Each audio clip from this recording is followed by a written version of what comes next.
Hello, YouTube. Oh, I'm sorry I'm 26 minutes late. It's fine. I told a long story about my vasectomy.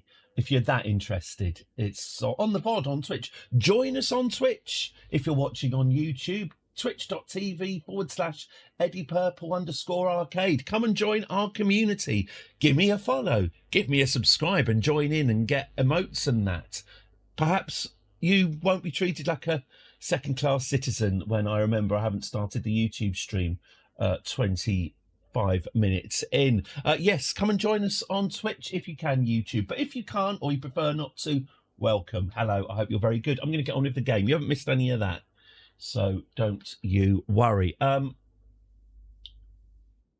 YouTube... not reading that out. I mean, I get it. Did you see that racist... did you see that racist? Yeah, it narrows it down. Did you see that US senator giving a speech with a giant sign behind him that just says "assimilate or go home"? Are they the baddies? Are they the baddies? Anyway, keeping it light, keeping it light. He says as he marches across the world, unifying, assimilating cultures by the sword. But it's a game, isn't it? It's a game and we're here to have fun. That is a lot of rain. Ooh, that's picked up. Ooh, I tell you what, that could turn into lightning if we're really lucky. If it really rains, I don't have to deal with the bush. Excellent. Brilliant. Sock it to me, big boy. Oh dear. That's reminded me of the love letter that Sinead O'Connor wrote to Russell Brand. At least she didn't live long enough to see. Sinead O'Connor wrote a letter, an open letter apparently, to Russell Brand, asking him to horse it to me, big boy. Oh, bless her. Right, okay. So, this is a little bit existential, isn't it? So my computer's had a nice long sleep. It slept slightly longer than I have, so that RAM should be nice and clear now. I'm a bit worried, though. My gran overbroiled the purple sprouted broccoli from the allotment. Dad drank the green water at different times. I tell you what, though, I bet that green water is packed with chlorophyll. Good for him.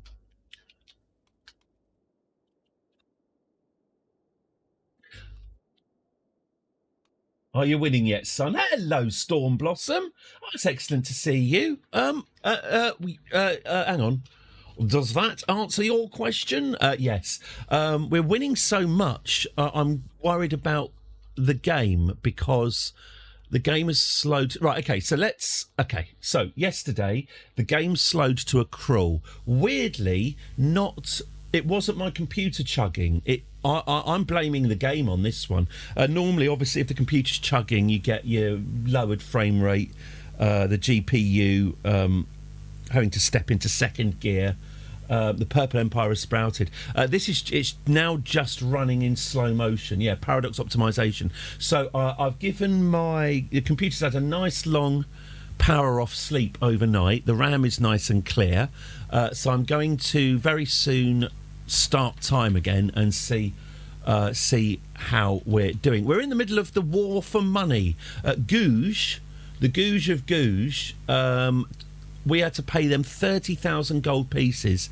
We're just going back to try and get our money back. Unfortunately, they have 30,000 gold pieces, so they're able to sort of hire infinite mercenaries, and I think they have done that. So we are currently in a extremely complicated and possibly lethal war, and the computer's gone all slow. So I'll just do the admin quickly, and then we'll see how we're moving. We can call house members. No, we're all right. We can call dynasty members. No, we're okay. I can change my grandson's contract. He's fine. We can ransom. I will ransom. Okay, then. We've got money. We've got troops. I'm going to hit play. Here we go. And if I go to speed 3, 14th of March.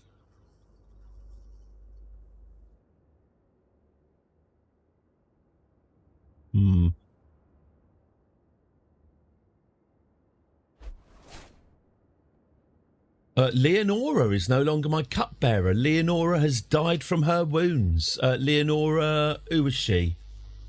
I mean, I've heard of her. Was she my aunt or something? Hey, it seems to be running at a semi-acceptable speed. My court musician... I don't know what that bug is, the YouTube tab things. Crocodile Plop of the Roman Empire can be my new court musician. Oh, excellent. I remember when music... Nah, I don't really like Crocodile Rock very much.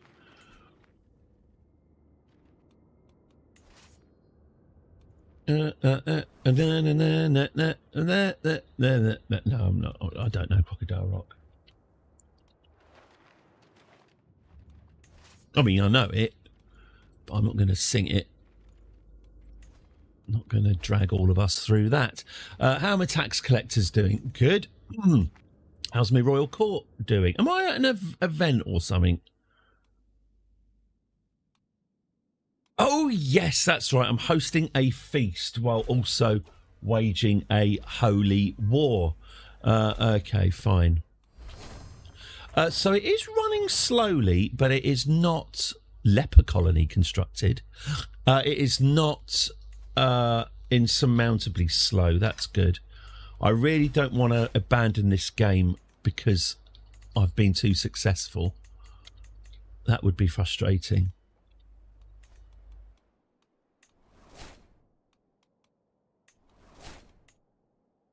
Google introduced a bug where the menu is infinitely redrawing the page and therefore eating system RAM. Firefox devs figured it out for them. They didn't publicly acknowledge it even existed. A YouTube tab using 7 gigs. Yeah, I get really... I become a proper... Your dad shouts at leper colonies. I get really old manish about the amount of RAM that Firefox just seems to gobble up for itself.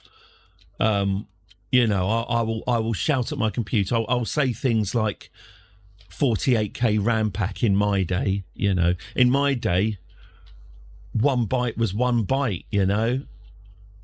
We didn't have any of these APIs, any of these bespoke engines, you know. A byte was a byte. You knew where you were, that sort of thing.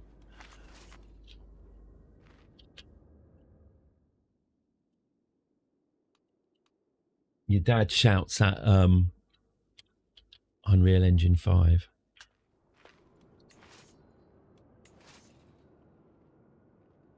Bloody happy of your unit shell. Bash, I'll bash you, son.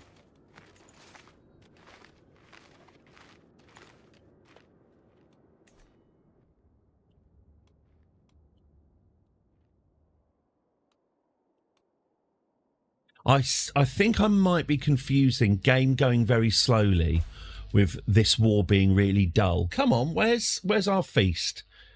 Come on, feast. I know everyone's ill. Oh, God, what's he ill with? What's he got? What's he got? Just fragile bones and maiming. Is that all? Okay. So his body's just trembling and looking ill because his body's falling to pieces. Okay. How's our succession looking? Just wondering, just asking questions. Should we expand this leper colony? Yeah, let's expand the leper colony to a great hospital.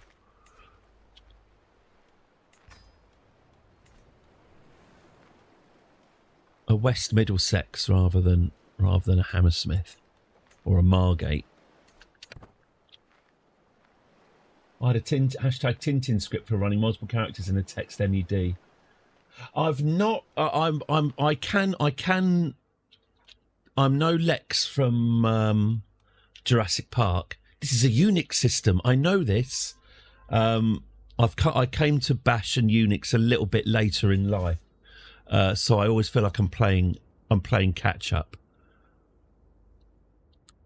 And these days, I'm horribly lazy with AI. I'm afraid to say. You know, when I need to search for a direct, I need to search for all files with this keyword in the directory and then move all of those said files into a different folder, I am unable to rustle up that command. It's one of those things where nowadays it's like bloody spell check. I get AI to rustle up a nice bash command that will do all that for me, and then I can pass what it's done. I can see what it's done. Like, oh right, that's how it works. And then I kid myself to tell myself that I'm learning something, but I'm not. I'm just AI isn't always better. Oh, absolutely, which is why I feel dirty for it. What it is, I also had 25 years at the DOS coalface. And I've kind of been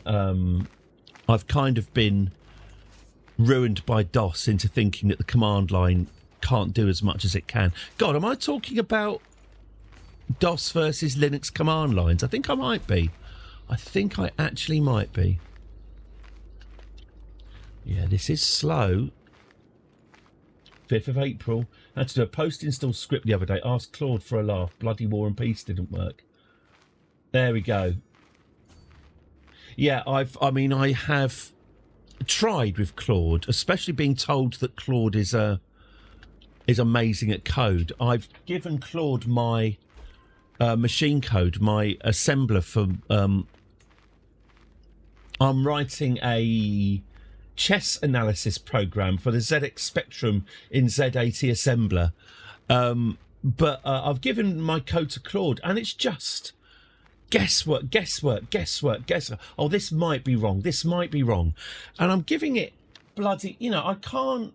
Assembler is not for a computer, assembler is about as simple as it gets, really. There's almost no interpreting for a computer to do. I thought that something like AI would jump on assembler and be like, oh, fantastic. Now you're literally speaking my language.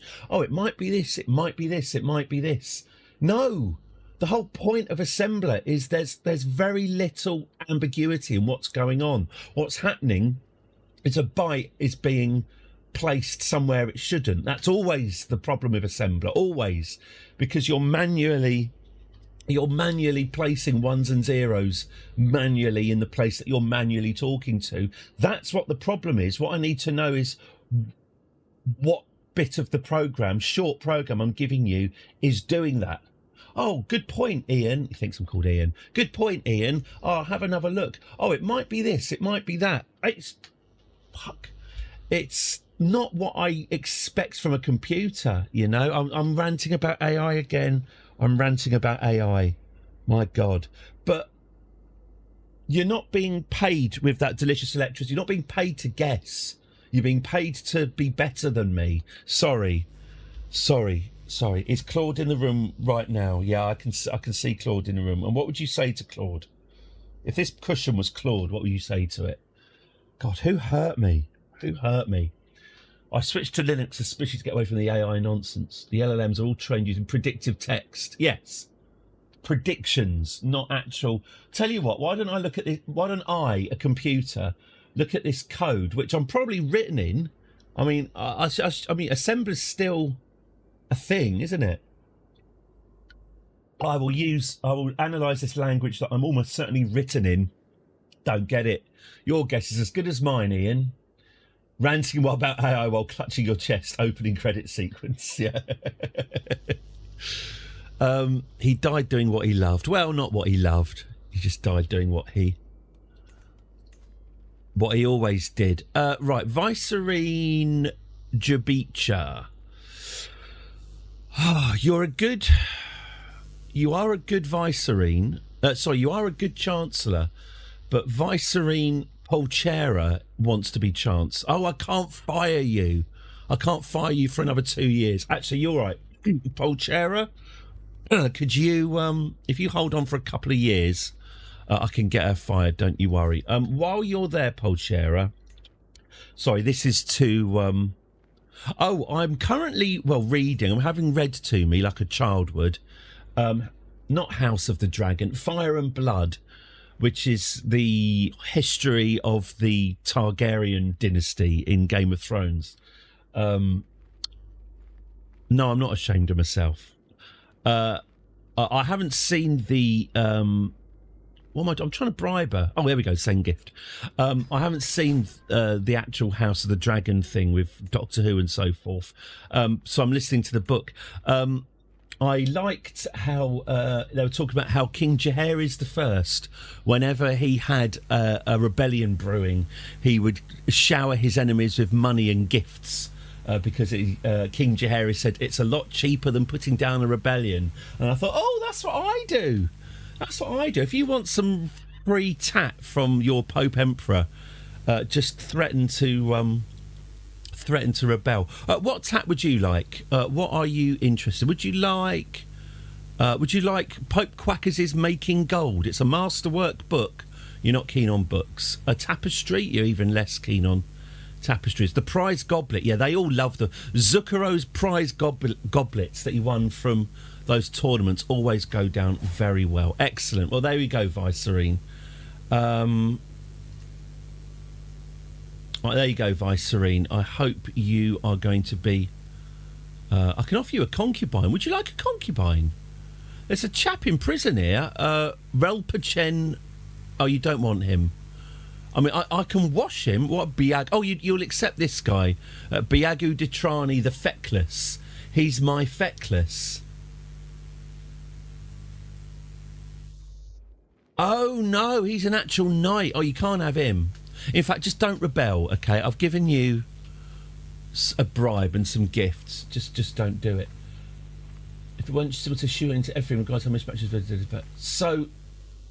I read. Oh, am I really going to talk about AI? I read this really interesting, extremely long article about just how much deep financial shit the AI industry is in. To cut a long story short, Oracle are building a lot of data centers, which are obviously enormously expensive to build, and enormously expensive to maintain. They're doing this with a massive. Oh, sorry, they've given OpenAI a colossal loan, but for the data centers to become even marginally profitable, they have to be running at 80-90% capacity. When you build a data center, you're starting about $100 million in the hole already. So you've got to now get to 80 to 90% capacity just to have a chance of bringing your net spend back up to zero. And the data centers are nowhere near that amount because, or rather paid tokens, because they've given AI away for free, more or less. No one's taking the 20 quid a month professional bollocks subscription. They've done what Jeff Bezos did with Alexa, and but on a much more ruinous scale with lots of zeros after. So now everyone's using the free version, and very few people can see any point at all in paying for the paid version. All these tokens are being generated by these data centers for absolutely. Well, obviously, every token that you spend free on ChatGPT is costing OpenAI money. So there's only two ways that they can possibly hope to even begin to make that money on these data centers, which is to everyone suddenly the amount of people that they projected start buying £20 a month subscriptions to ChatGPT, which might happen, but if the pattern of things that were free and now require a subscription or anything to go by. I mean, I guess what they'll do is, they'll just do what they did with Spotify and just put so many adverts on, or make it so sort of fundamentally crippled that you're kind of zhuzhed into paying for it. Or at least that's how it worked for me. Except Spotify plays music that people like. Yes, that's a good sentence. Spotify plays music that people like and enjoy, and OpenAI creates slop that people go, and then move on from. So yeah, they either need a lot more people to pay for it, or B,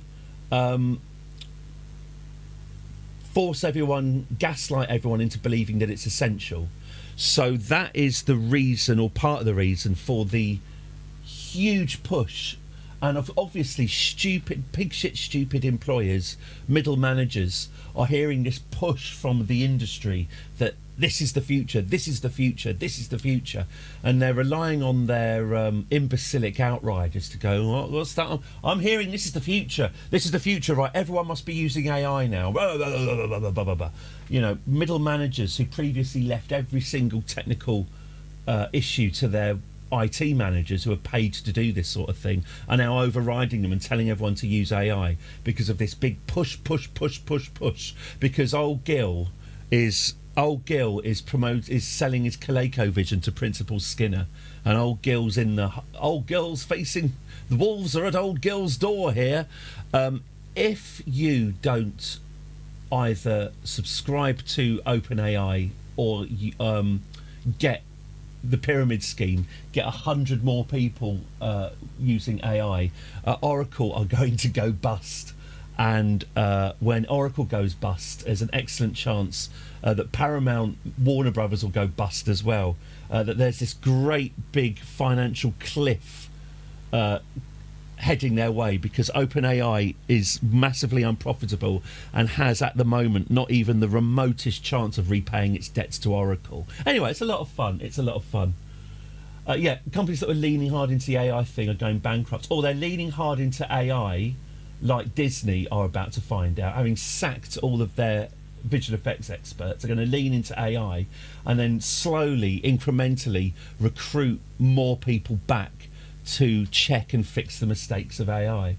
But yeah, it's the finances of it are mind-boggling. You know, how can I? You know, surely building a factory packed full with GeForce RTX. He says, looking down at his thing. You know, with RTX Nvidia cards. That sounds expensive. Yeah, it is. So yeah, that's all to look forward to. Anyway, that was the very condensed version of the article I was reading about AI, but it did cheer me up.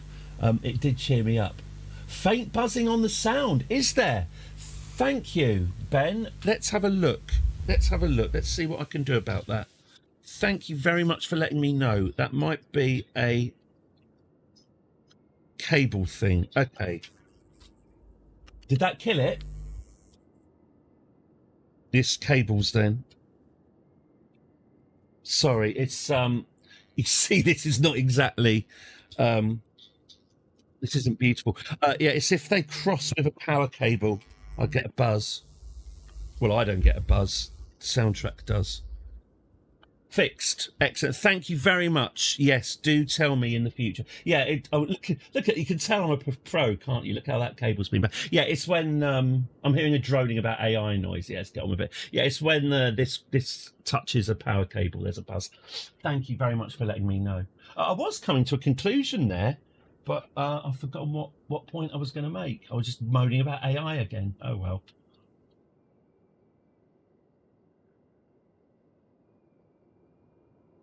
Yes, sorry. Right, where were we? Oh, yeah, we're still fighting this war.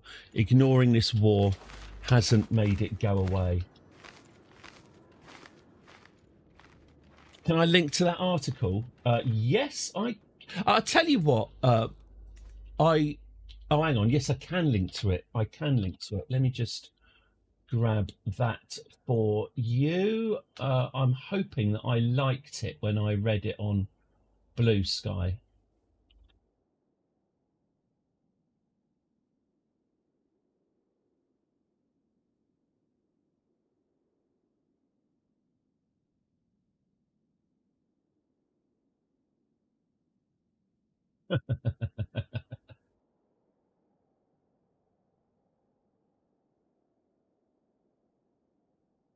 Gosh, I didn't even like the link to the article. Ask me tomorrow, please. Ask me tomorrow.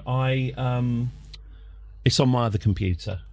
Dog ate my homework, so it's on the other computer. I will get it off my other computer, and Eddie, 2 computers, la-di-da. Yes, well, my other computer's a Spectrum.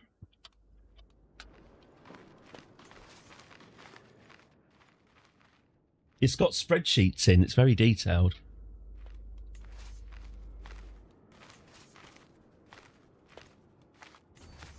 Right, so this lot are my like game is poor. So I am sorry. I my likes are yes, I am stingy of my likes, and I apologise for that. Well, I didn't even like an article that I spent the best part of an hour reading and very much enjoying. So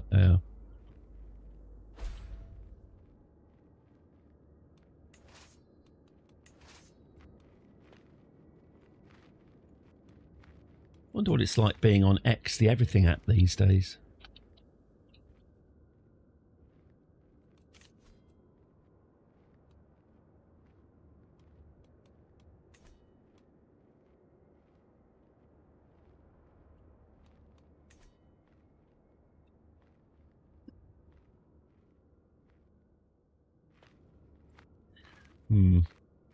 Taking its time, innit? 13th of April.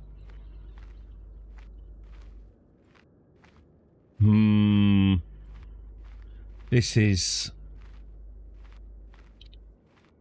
slow. Too few concubines. Gosh, that is a problem.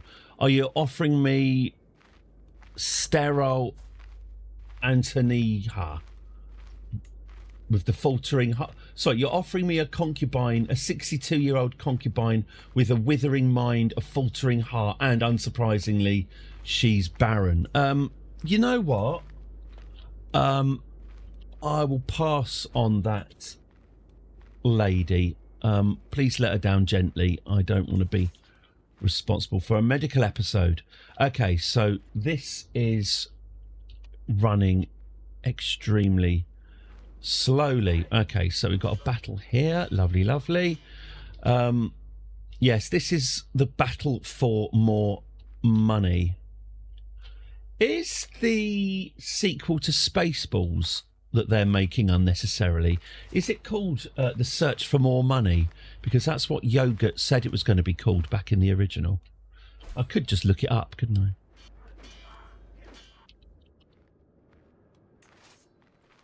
After I hit CK3 hard, I was able to get through the end game with only moderate slow. It's been a few months. I reckon they've messed it up worse. Yeah, I don't want to get too doomy or to make it a sort of self-fulfilling prophecy or anything. But they did not. They didn't. Oh, for God's sake, it was right there. Oh, I mean, I watched Spaceballs about a year ago with the kids. It's quite good. I would say there wasn't really a need for the sequel. The fact that they mock the idea of there being a sequel within the film probably says something about that. Governess Margarita is no longer my architect. She disappeared without a trace. Has someone been banging Margarita into walls again? Ooh, pardon. My poor one-legged giant. Yeah, there is going to be new material, isn't there? I don't know, maybe it'll be fantastic. It's just, yet again... Oh, it's like watching Moana again. Moana is such a lovely, contained story with a beginning, middle and an end.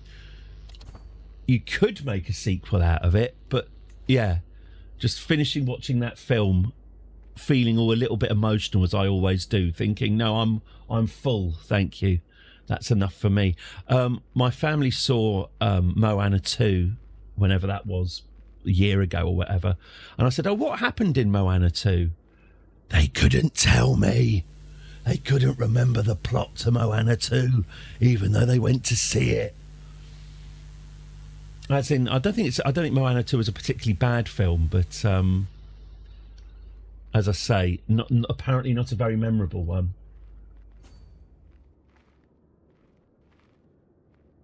Yeah, Spaceballs 1 is a lot of fun, but even at the time, Spaceballs was a throwaway film. No one was saying this is going to be Mel Brooks. Of course, we all know what Mel Brooks' greatest film of all time is anyway, The Fly. That's who Brooks... I've only just, by the way, I've seen The Fly. I've seen The Fly, obviously, so many times. It never occurred to me until very recently that Brooks Film, who made The Fly, is Mel Brooks's company. Mel Brooks was the producer on The Fly. So it was no Blazing Saddles, yeah.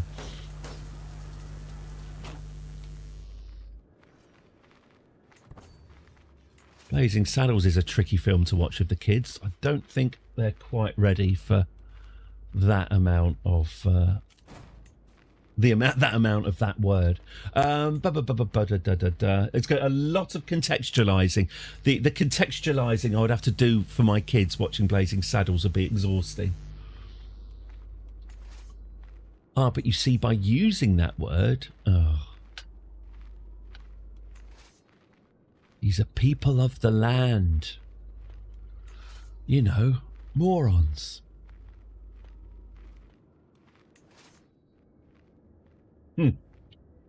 He says the sheriff is near. Yeah. I mean, you wouldn't write it these days, would you? Is my favourite phrase for those sorts of things. Well, you know.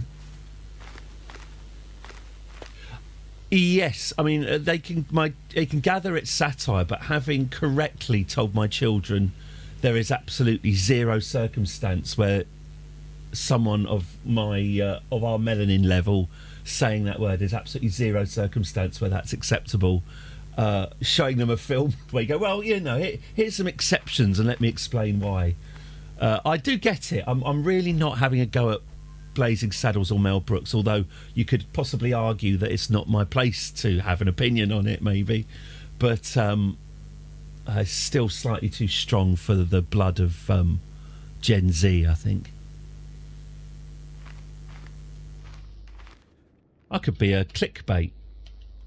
Dad too woke to show kids elderly man's masterpiece.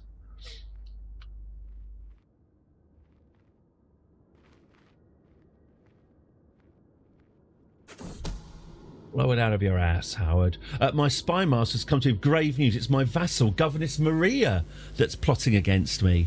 What's she plotting? She's plotting to claim my throne. A lot of relatives plotting to gain the throne. I'm not seeing a lot of action from them. Oh, they are teenagers. I was such a dick when I was a teenager. If I were to meet myself as a teenager, it would be Arnold Rimmer all over again. And my teenage self would despise me.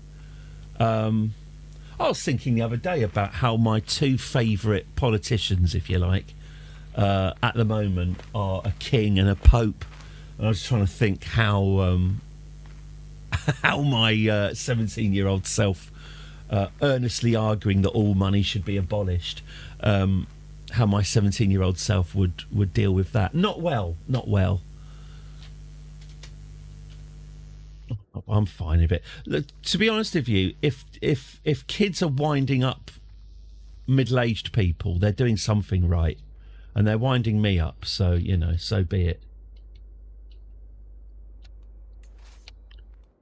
It's like when my kids play some music that I absolutely. It's possible, Storm Blossom, that the word nonce doesn't mean what you think it is. Does. Don't call yourself a nonce again. Just don't say that again. If you ever have that word sprayed outside your house, that's a bad thing. That's a bad thing. That was like that. If only I'd taken a screen grab. There was an estate agent's. They had a house up for sale on an estate agent's.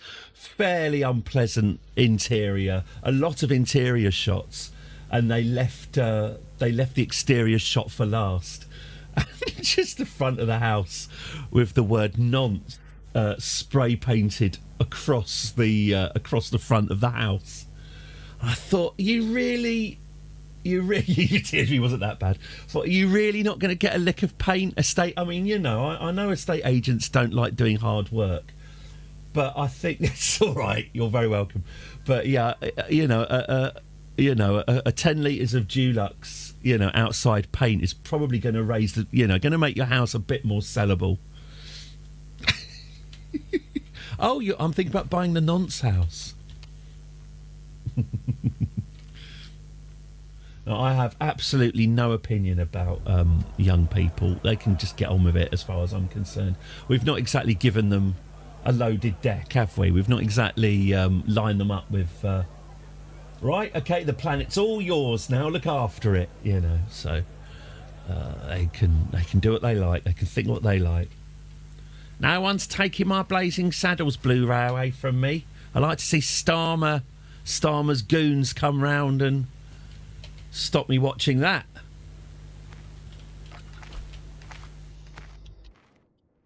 I will proudly go to the local primary school and read aloud from the Blazing Saddles script if that's what it takes. My guards dragged my personal physician Hamar before me in irons. He's been treating wounded soldiers, friend and foe alike. What? Hamar? It's fine, mate. Show them the value of our mercy and they shall tremble. Okay, we need to... This is slow. This is too slow. And I'm wondering... In my kingdom, I'm wondering if I should call it a day. I think... Sometimes I think, what have I done? What have I done? I'm being serious, Michael. This is too slow. I can't do another 200 years of this. And it's probably not going to get any faster, is it?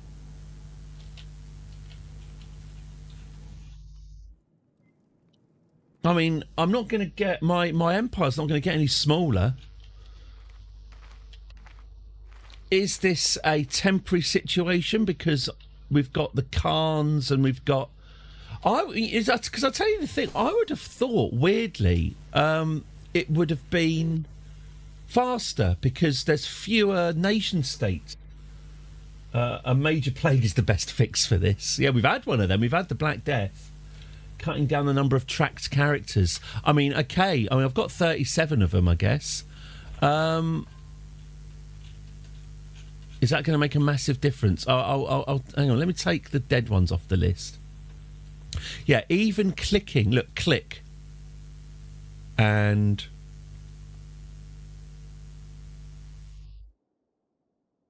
Right, okay. I'm going to count how long... Oh, tracked in the database. I see. Okay, hang on. Click. 1,000, 2,000, 3,000, 4,000. There we go. 4 seconds in between clicking and things happening at the moment. My dear wife Parmita has been working hard. Good for her, good for her. Is today the day I pivot to Kerbal? Have we run this game into the ground? I'm getting a horrible feeling that the answer is yes. I've got no flow here, you know. I need... I can't fill for this long. This is glacial. And you're not using it, you may have an issue. Yeah. It's, like I say, it is not, as far as I'm aware, it is not an issue with my PC as such. I'll tell you what I am going to do. I'm going to do something radical. I'm going to lower my... I honestly don't think this is it at all, by the way. I don't think this is at all what the problem is. But I'm going to take my renderer down to... Let's put everything on low settings, shall we? Refraction quality low. Everything is low. Let's put the graphics down to low. I'm not going to carry on playing on low. I'd rather not. But I am going to see if it makes it faster. Yeah, I absolutely agree. I absolutely agree. I mean, my CPU's all right. I know that the CPU's the bottleneck in my setup, but it's not that much of a bottleneck. Okay, how are we doing? 20th of June. and we're at maximum speed, and it's still the 20th of June. God, you know what? I cannot see any difference in the graphics at all. Isn't that sad? Looks exactly the same. Oh, I suppose it's a little. Oh, their faces are a little bit blurry at 21st of June. Yeah, it wasn't. It's not a graphics problem. It's usually a database churn. Yeah, absolutely, absolutely. 22nd of June. Yeah, I've done a great job, haven't I? Yeah. 23rd. Yeah, it's not the graphics. Okay, so let's stick that back on ultra. High. Oh, all maximum settings over here, by the way. None of your tat. There we go. Yeah, I mean, I've also got 64 gig of RAM, so it's got plenty to. It's got plenty. It could be caching.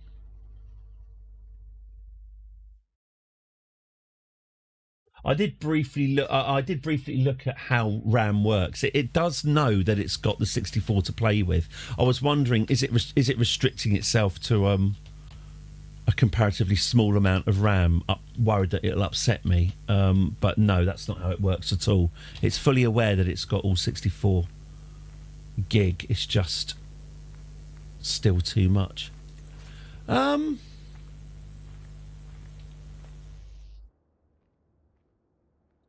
Seriously inclined to Kerbal Space Program this, you know. Might be useful. You're absolutely right, Stormblossom. Let me look into that.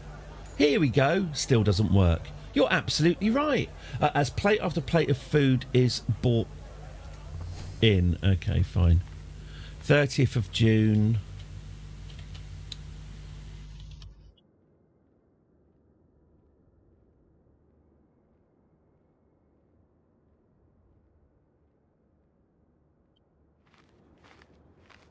This is too slow, and I think I'm going to have to call it a day, which is a shame, isn't it? I'm running at maximum speed. This should be too fast to control, and it ain't doing nothing, and I'm just sat here whinging now. Just going to have to incinerate some Kerbals. I think we will. Well, all right then. All right then. Stuart, do you have something you might want to say? A blue for you, Catherine. Yeah? Blue. Blue. No. Sorry. Catherine, I'm really sorry. Well, for now at least, but I suspect forever, I think we're going to have to leave it there. It's something of an anticlimax, isn't it?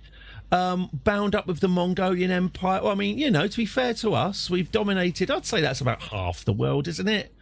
Pretty much half the world, give or take a bit of loose change. We've spread our religion. So what is the name of our religion? Look, I'm under what? Gentlemen, this is Democracy Manifest. It certainly is. The groovy religion of equal rights, same-sex relations, witchcraft, married priests, you know, the sins of justice and contentment. Groovy religion. I think a lot more in the spirit of the baby Jesus. We've successfully changed the world. We've seized all five religious shrines. Scandinavia, we didn't even have to raise a sword against Scandinavia. Scandinavia is slowly turning manifest, and our quest as we reach out towards the east and to as we reach out towards the east and claim the chrysanthemum throne, we can only assume Pope Quackers III and his descendants managed it. This has been the most successful game of Crusader Kings I've ever played. Yes. Well, clearly, because I've never got to the point where the game has just broken. And yeah, I would say if I had a couple of tips, if you're thinking, ooh, pardon, ooh, lucky boy, I've got a couple of tips. Ooh, pardon. Okay. I have a couple of tips. Oh, for fuck's sake. I do have a couple of tips. Firstly, if you want an empire as big as mine, matrilineal marriages. At the start of your game, the game will by default try and get you when you marry your daughters off, they will become part of their groom's house. Essentially, you lose the kids. You don't get to own the kids. So whenever you can, get your daughters married matrilineally. You won't get as powerful an alliance, but you will get a much more precious resource out of that. Children and their young blood. By doing that as early as you can, you build yourself up an enormous family tree. So by the time you're this is just a twig on the family tree that is the Quackers dynasty. Let's go back. I mean, there you go. There's your twig. There's the rest of it. These are all Quackers. All of these people are not Quackers. I beg your pardon. They're all Waynes, and they all owe their existence to matrilineal marriages early on. The game basically, I think, gets easier and easier as your house gets more and more populous. You've got more and more people to use. You've got more and more talent sloshing around and more allies. So I would say matrilineal marriage is my secret sauce for success. The other one, I mean, this is a little bit more complicated. As always in these games, it's easy to dismiss religion. What religion is it's the glue, the gloop that holds your people together. At a basic level, if people are the same religion, or rather, if people are not the same religion as you, you've almost always got a kind of minus 80 modifier to any relationship they've got. People are religious bigots in this game, so at the start of the game, absolutely fall in line with whatever religion you're left with. Try not to be too rebellious. But as soon as you get a character with enough prestige or piety, and I would advise around about the kind of third, fourth character, get a nice intelligent ruler, someone who can really bang up the theology. Send them on some pilgrimages. You know, if you're in Canterbury, send them to Jerusalem. If you're in Jerusalem, send them to Canterbury.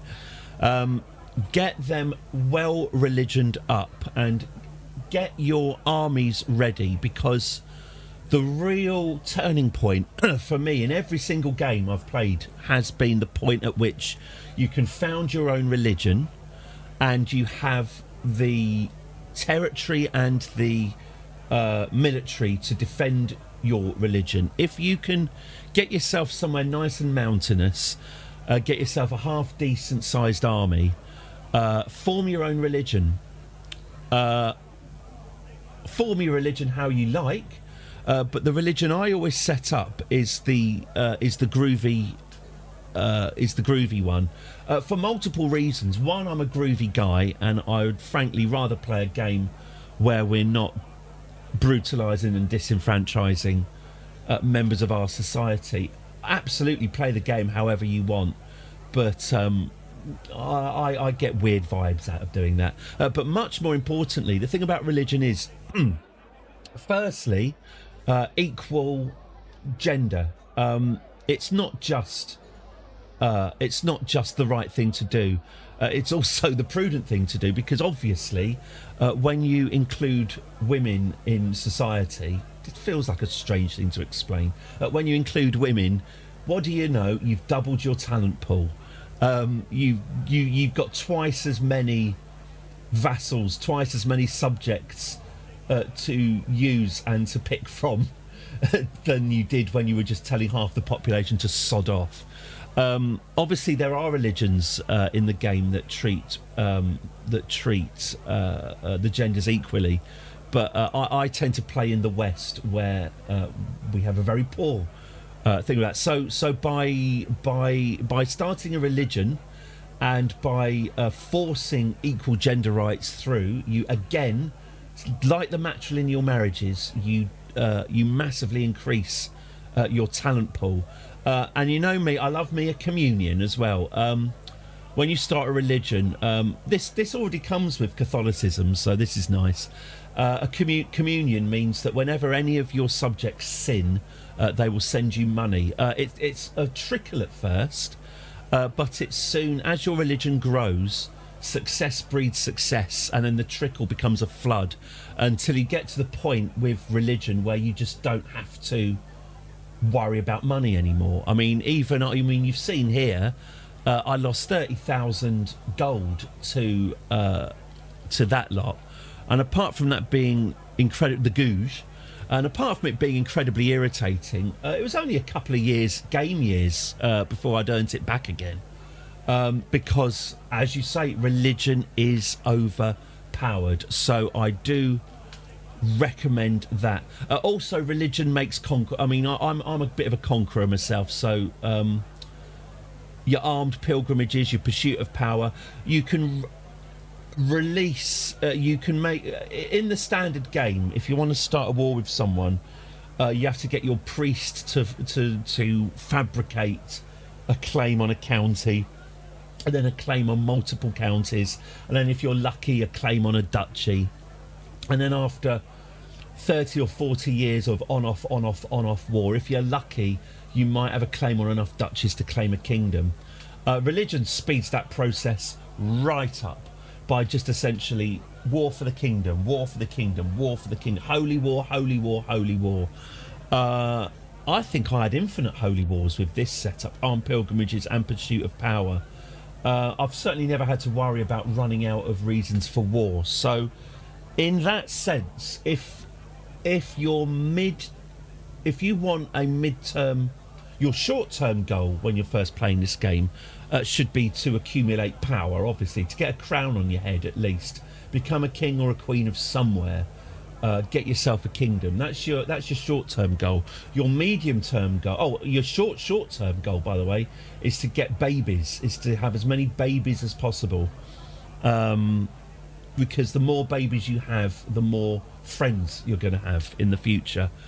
But yeah, if your medium-term goal is to form your own religion, at that point, I would say the game becomes, or aspects of the game become trivial. If you, and even better, obviously, if you can set yourself up as Pope, because then you've just got, well, you're Pope. You know, even if you're a monster to your own people, you're still the Pope. So that's how I play the game anyway. People who are scared of have babies and be prepared to force a lot of unwanted children into marriages. Oh yeah. Look, don't give your children, God's sake, don't give your children free will. Don't let your children marry whoever they want. This has to be all controlled by you. If the game seems overwhelming to you, and I absolutely get that, absolutely 100% get that, even just looking at this, it looks overwhelming. It's like anything. It's like anything, really. It only looks overwhelming and complicated because you're seeing all of it at once. For example, I'm looking at this map. You might be wondering about these shields. I don't even see these shields. The shields denote the locations of duchies, but it doesn't particularly matter. The shields are just depicting the flag of that duchy. Ignore it. Don't matter. Our renown, our level of splendour, doesn't really come up until that level's up. Influence, you don't need to worry about that until you formed an administrative administration, and you've seen that I've not really bothered about that at all. Piety, I mean, that's just a metric like any other. You've got money. Don't worry about this Roman Empire treasury stuff as well. That's complicated. All you've really got to look at is it's your basic. Well, obviously it's your basic paradox: money, prestige, and piety in that order. Always worry about money. What can happen in this game is you can get into a debt hole. That often you can only really be dug out of the debt hole by the death of your player. So money really is the number one. Like all games, frankly, like every single video game ever made. If you can keep yourself out of debt, then the game is a lot easier. As Stormblossom says, every individual system in the game is simple. Yes, there are a lot of systems, but none of them are complicated. And something I found very instructive when learning this game is every system, if you dig down long enough, every system is explained. For example, Co-Empress Vittoria. All right, let's have a look for someone. Let's find someone who's ambivalent about me. Let's have a quick look. Subjects. Here we go. Right, here we go. Vicereine Polchera of Croatia. When the bot kicked out the co-file, you can start the video in an infinite load loop. Huh. Let's refresh the browser. Interesting. I haven't heard of that. Sorry about that, Stormblossom. Here we go. Here's Vicereine Polchera of Croatia. 57, she likes me. What's wrong? If I hover over that 57, there you go. That might well be more information than you need. This is, if I'm saying this game isn't as complicated as it looks, this isn't a great example. But it does explain everything. Spouse. What does spouse mean? Oh, so a spouse's character is a husband or wife. What's a vassal? Let's hover over that.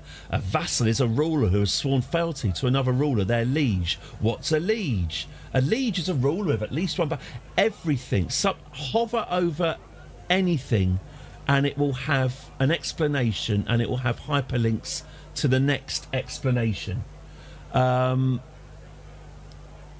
don't forget, it's paused. The game isn't running ahead of you. At no point is the game going, come on, keep up. You can be paused, and it's one of those games where you're paused all the time as well. You can be paused and have a good look around. But as I say, we're looking at this sort of down the other end of the telescope. This is post-Empire. When you start the game, you're invariably going to be a tiny part of a larger system. I could have just let it run. Yeah, it's not going anywhere. I know. Empty vassals. You keep it small. You look at who your people are. So if say we were playing as this slot, you're playing as Athlon the Obscene. Play it like The Sims. At this point, play it like The Sims. Dress your kids up how you want them to dress. Name them how you want to name them. And, to quote Clem Fandango, have fun with it. Don't worry about the systems and don't worry about your success. Get into the characters. Relate to them. Play with your little dollies. And the game will throw opportunities your way. It will deliberately give you decisions. It won't just leave you alone. It will manufacture incidents and it will manufacture opportunities to grow. Basically all I'm saying is don't be scared, just give it a go. And like I say, keep your ambitions small, keep it small scale, and you'll find almost despite yourself you'll start growing and growing and growing, and there will always be another little goal. You're an earl but you want to be a duke, you're a duke but you want to be a king, you want to suck up to your liege, you want to be put on the liege's council, your liege has asked you to be the court musician. Things like this, these little promotions, these little squirts of I want to say methadone. What's the stuff in your brain? Dopamine. Every time you get a little pat on the back, it keeps you going to the next thing. One of the most important lessons for me to learn was don't think like a modern person, try to put the best candidate for a job into your court positions. Well, no, I mean, obviously it's the medieval world. The best candidate rarely got the positions. The candidates are the ones who are either the too important to ignore, or the ones who are just going to cause massive problems if you don't please them. And don't forget right clicking. Oh, he's too far away to interact with. You've got contextual. Let's go to the king of. There we go. Governess Agatha of Burgundy. It's right click on her. How do I interact with her? I've got a vast amount of interaction I can do right now. I can persuade her. If I wasn't travelling, I could try and have sex with her. I could stick her in prison for no reason. She'd come. I'm her pope. She'd come. I could stick her in prison and put one of my kids in charge of Burgundy if I wanted. And at any point, you can hover over these options, and the game. You can see here the breakout box on the side. The game will tell you what it's going to do, and it will provide further explanations. So it really is. This is how I got good at the game. Really, was just hovering and reading and right-clicking. Which, if that sounds like deeply, deeply tedious to you, that is, of course, understandable. I'm playing as a Temujin because he did historical authenticity. Well, this is the other thing, of course, is that people really, really dig their historical authenticity. So you can, obviously one of the options amongst many is to play 1066. You can play as Harold, or if you're sick in the head, you can play as William, or you can play as the other one. I always forget his name. Efric, was it? Who was the one who probably should have been King of England, but the... need more incest, and don't forget, obviously there's modifiers as well. If incest is what you want, you can make the incest happen. But yeah, anyway, that's my very, very that's my very, very, very brief guide to how to Horolla. It's not Horolla. It's an Ethel something. There was 3 contenders to the throne. William, Harold, and Ethelthith. And Ethelthith had the better throne because the Godwinsons were just rich, weren't they? The Godwinsons, as far as I'm aware, I don't think they were related to Edward the Confessor. I think they were just the rich family that hung out with Ethrith, maybe. Anglo-Saxon names are quite annoying. I think he was too young, and he was up north fighting the Danes, I think. Do come to this channel first for your accurate historical narrative. Anyway, I'm going to just give this one very last chance to speed up. Or shall I just go Kerbal now? Might just go Kerbal now. Anyway, there you go. There you go. That is... Unless this is going to get patched very soon, and let's face it, that's not going to happen. I think that's that for the moment you unpause the game, stuff gets weird. That's what I love about it. But yeah, I think for now we will have to call that a day. There we go. Let's just take a quick screen grab so I can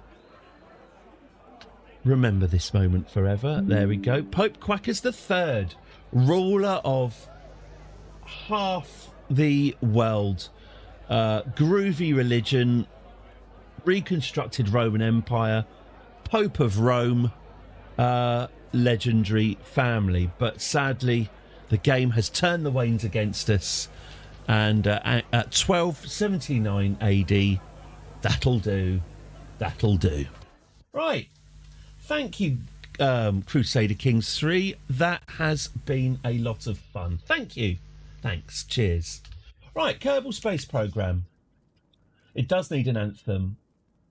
I could play play that Japanese one again. Oh,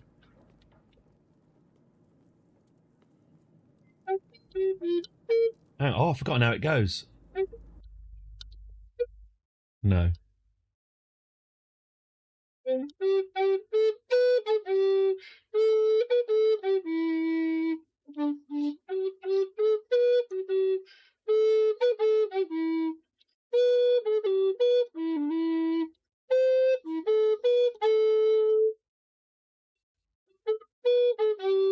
Fireball.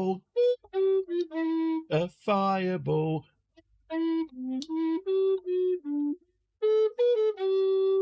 Bum, bum, bum, bum, bum, bum, bum, bum, bum. Yeah, I did one as Africa. Way back, I was Kong. I was King of Kong. Africa took an entire campaign. Yeah, the plan was to burst out. Oh, I should load Kerbal up, shouldn't I? I haven't loaded Kerbal for ages. I don't know what actually. I hope it bloody works still. Let's have a look. Let's get Kerbal running. I can't remember what mods I've got installed. I do have some mods installed. Whether or not they're working, I'm not entirely sure, but let's find out. But yes, Africa was a right sod, and I've done no research. Yeah, Africa was a right sod, and I think I got pinned down by the Asaris in Arabia as well. I found it very hard to burst through into Europe. So yeah, that was that. Right, I'm going to change the stream title. I'll just run an ad. There you go. Have an ad.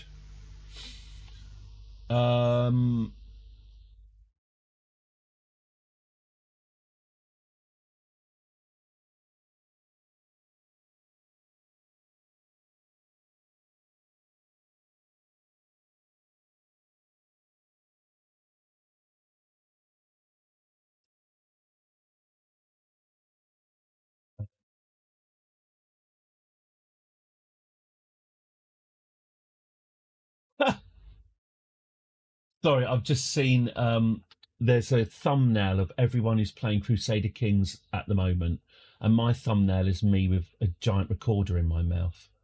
That does not look like someone I would want to watch. How on earth do I change? You can't change the name of the stream from the dashboard. That seems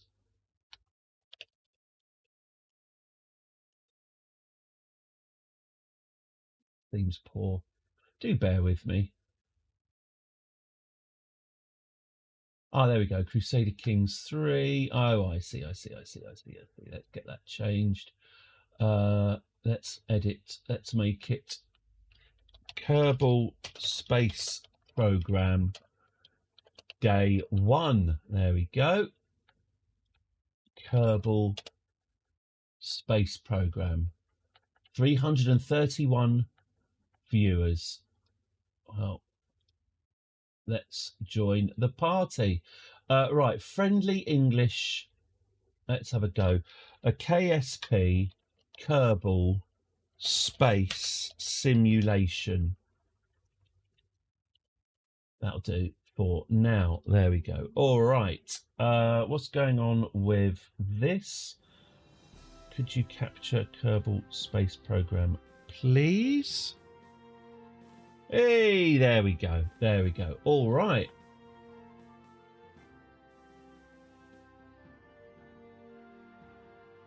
Okay. Kerbal Space Program. Day 1. Oh, hang on. Let me just get everything ready. Do we get to name the Kerbals? Do you? Actually, are you able to rename? I'm not sure. You can name the ships. But I'm not sure about renaming Kerbals. I'm not sure that's even possible. Right, settings. I'm going to take the music off. It's not against the music. The music is nice, but you might want to listen to your own music. I don't want my music interfering with yours. Okay, so I have got mods installed. I don't know what they are. Start a new game. Okay, let's start a new game. The save game. Okay, career. All right, it's our career game. Let's say the stream. Okay. Oh, I pressed enter, didn't I? I pressed enter. Shouldn't have done that.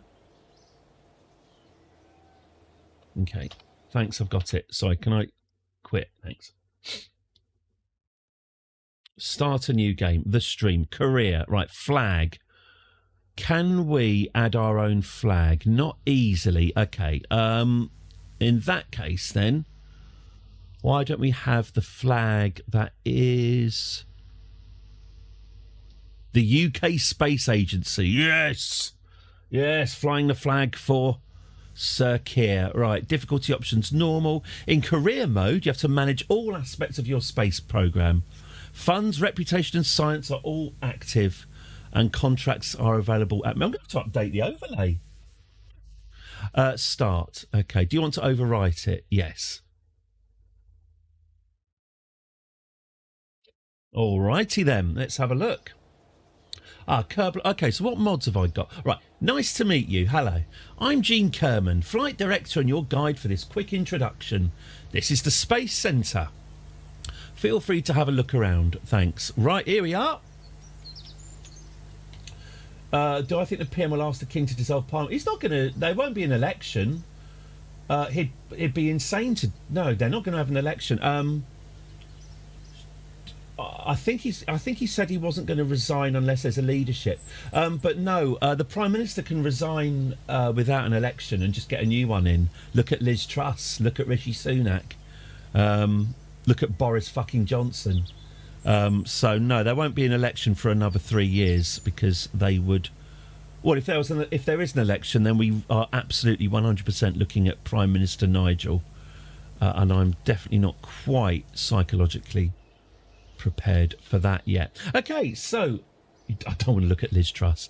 So here's our space centre. It is looking very Spartan so far. We don't even have a runway.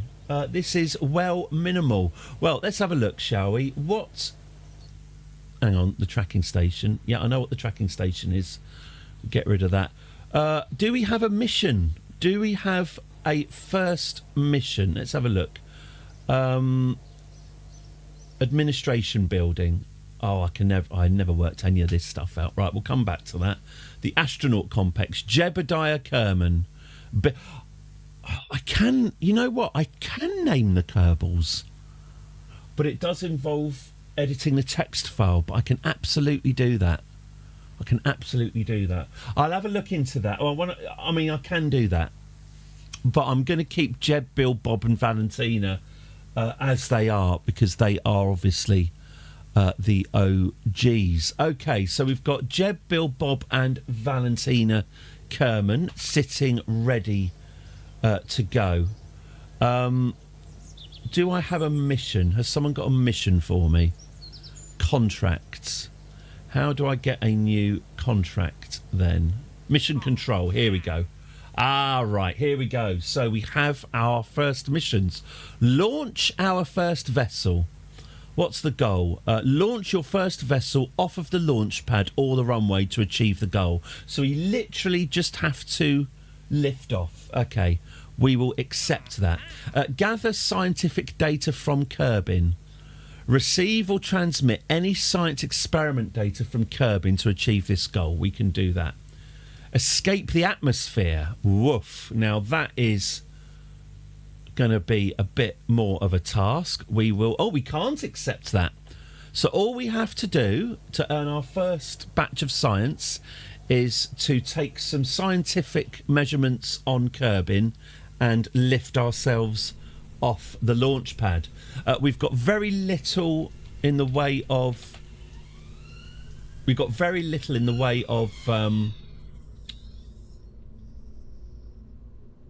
equipment. It's interesting.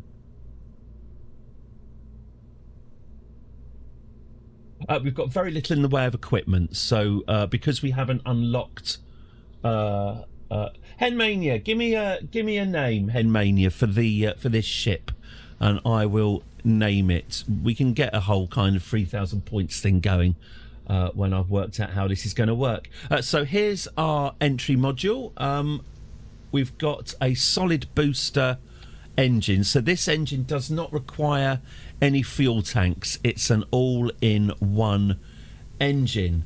We're going to need some scientific equipment for this, and we're probably going to need a parachute if we're going to be optimistic. So there's the USS Liz Truss. Thank you, USS Liz Truss, our very first spaceship. Oh yeah, I'll tell you, I haven't installed it. I was going to look for a mod that allows multicoloured ships, because they're all a little bit white. I quite fancy some Dayglow. That's Dayglow coloured ships. So we'll go for that.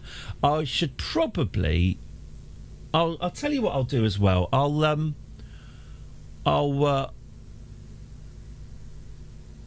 I'll design, or I'll look into designing a new flag as well. I'm guessing that these are all texture, because this is an ancient game as well. I'm guessing these are all texture files stored in a directory somewhere. So I'll find that. I won't do that now because that will be fairly tedious to watch. Okay, so we've got some science to do. What have we got here? We've got...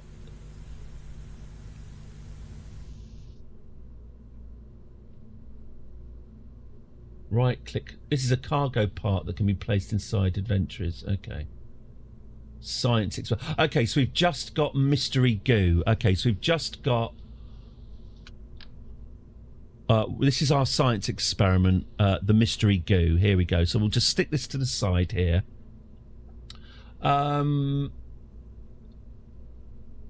We got... No, we don't even have any coupling. God, we really do have no equipment at all. Okay, is that it for Liz Truss? Do we need any battery power? No battery power available. Okay, well, you've asked me to do it, so I'll do it. Here we go. The USS Liz Truss. I think it's ready. What have we got here? Oh, there is a set. Oh, right. Oh, it separates itself. Oh, that's funky. Okay, fine. So we can see here we've got 768 meters per second of delta V. What's our body? What's the Kerbin? That's it. Atmospheric. This is Kerbal Engineer Redux. This is a mod. It's a slightly out of date mod because they did patch this stuff in. But anyway, I like it. It's good. According to this, we have a mass of 2.5 tons, which is going to give us 2 minutes of thrust. That's actually pretty good, isn't it? We've got a big old TWR. We've got a Delta V 768. A burn. Oh no, there we go. I beg your pardon. We've got a burn time of 8.8 seconds. So this is going to be a 9-second flight straight up. I doubt we're going to leave the atmosphere, but we will at least leave the launch pad. Are we going to put someone in? Yeah, let's get Jebediah Kerman. No. Valentine. If it's Liz Truss, it should be a woman. So let's get Valentina in there, and I think we're ready to launch. Here we go. Launch number 1, the USS Liz Truss.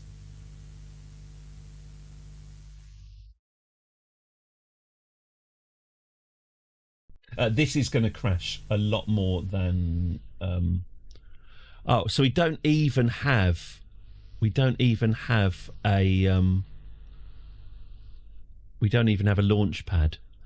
So, Valentina, how you doing? All good? Yeah. This is Valentina's POV, by the way. Oh, is her window just facing... Oh no, she's got a little side window there. That's okay. All right, pretty good. Nice reel to reel, by the way. 1/4 inch. No, just the way my trousers are hanging. Okay, let's take a scientific survey of the ground. Here we go. The mystery goo. The goo doesn't seem to be doing much right now. Let's keep that experiment. Oh, you know what I'm going to do? Hang on, revert flight. Let's go back to vehicle assembly. I'm going to include 2 goo experiments. This will get us double the science. There we go. We can do a goo experiment while we're on the launch pad, and we can do a goo experiment when we're in mid-air.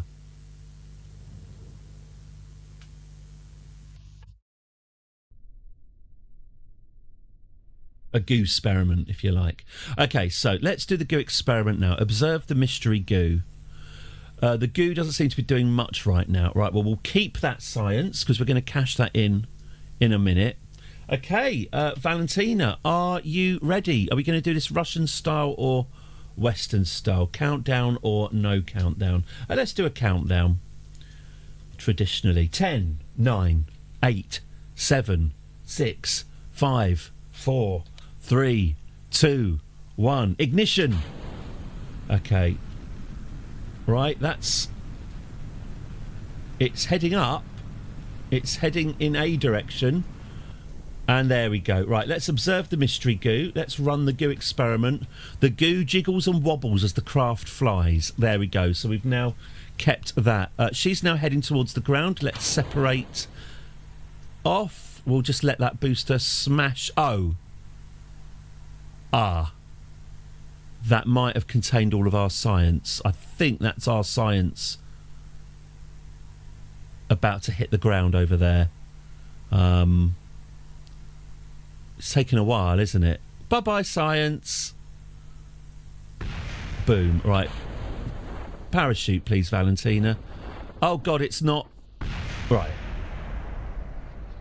Right. There were lessons to learn there. There were lessons that could have been learnt. Well, on the plus side, we got quite far. Look at that. I mean, we've got quite a way away. Yeah, the parachute took a little bit longer to open than I anticipated. Yes, it was long, finished exactly like Liz Truss's career. Yes, and we... yeah, I mean, yeah, you know, there's a reason why these are called, you know, the first stage. So let's this time let's attach the goo to the outside of the ship rather than jettison the goo, and we will also deploy the parachute a little bit sooner. Okay, Liz, rewind. Let's go again, shall we?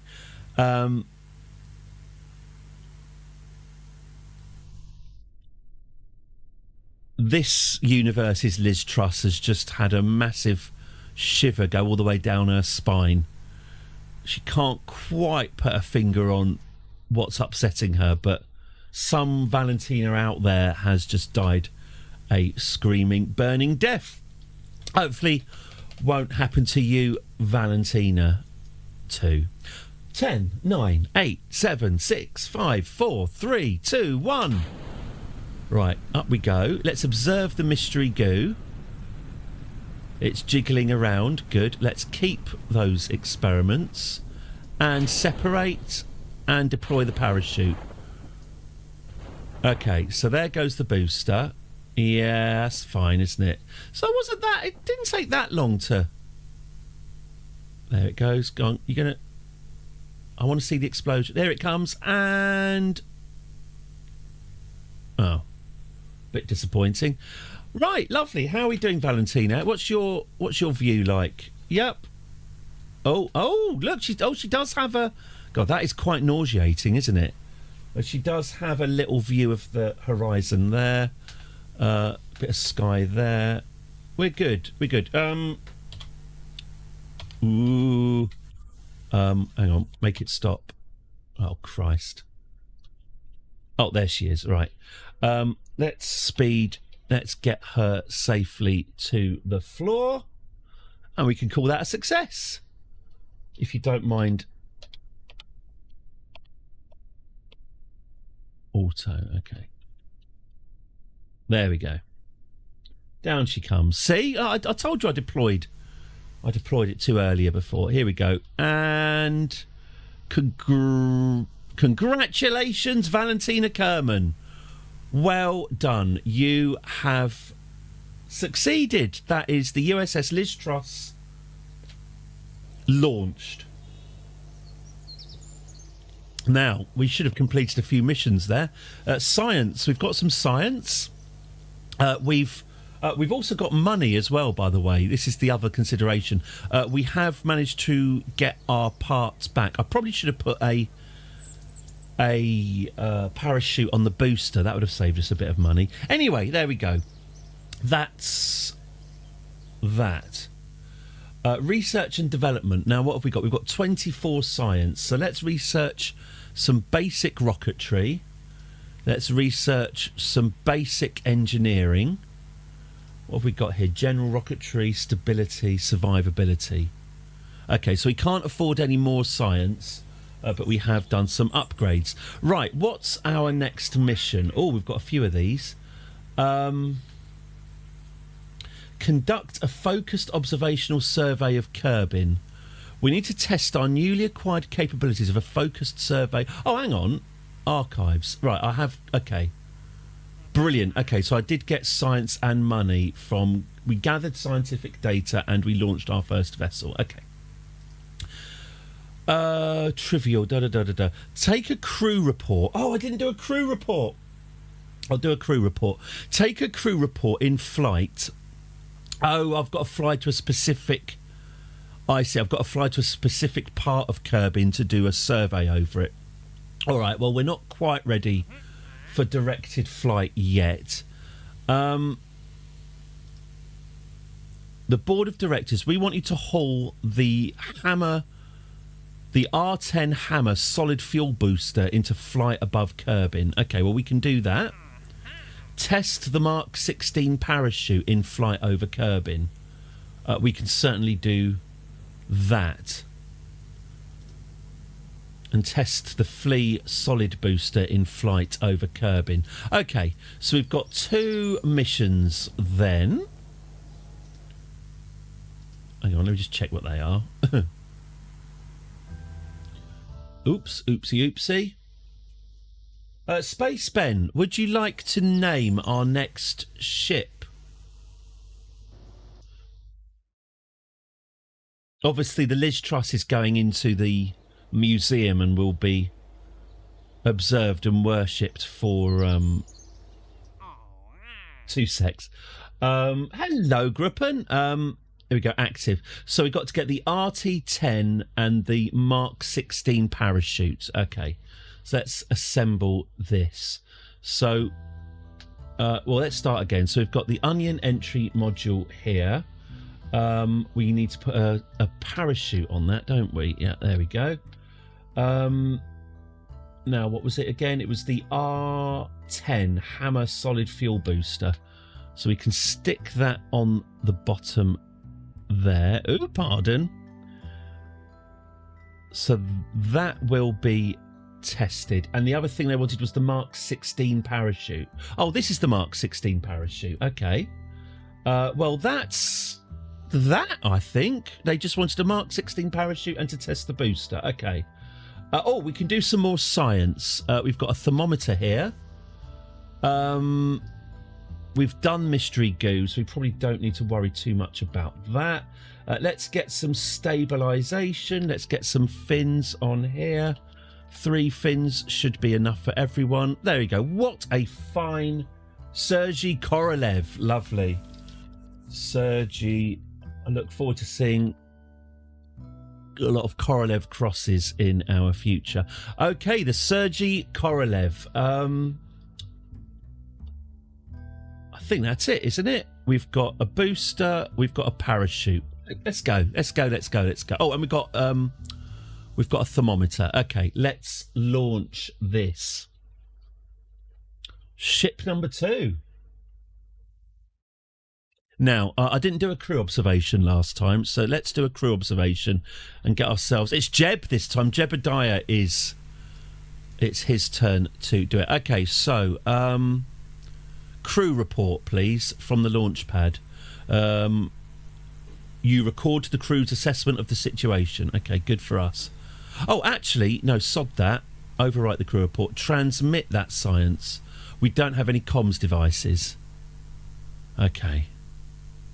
Oh, well, sod it then. Let's take temperature at the surface. Log the temperature. Temperature readings are nominal.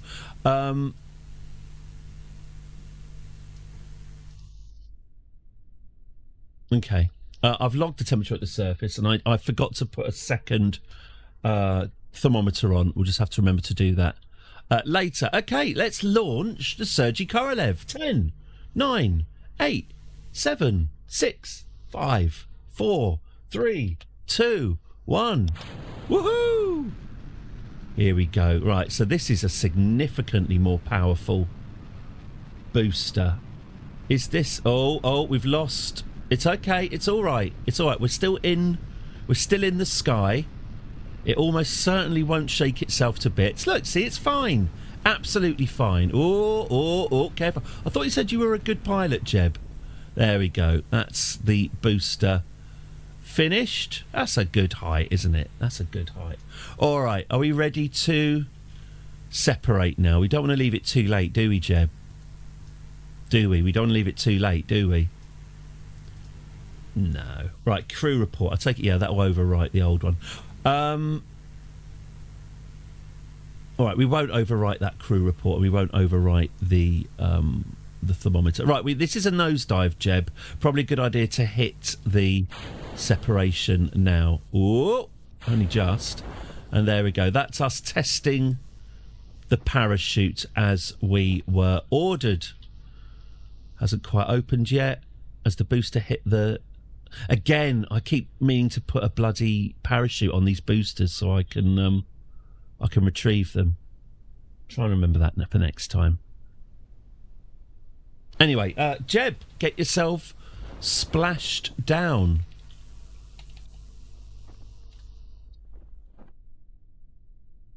Might want a little think about...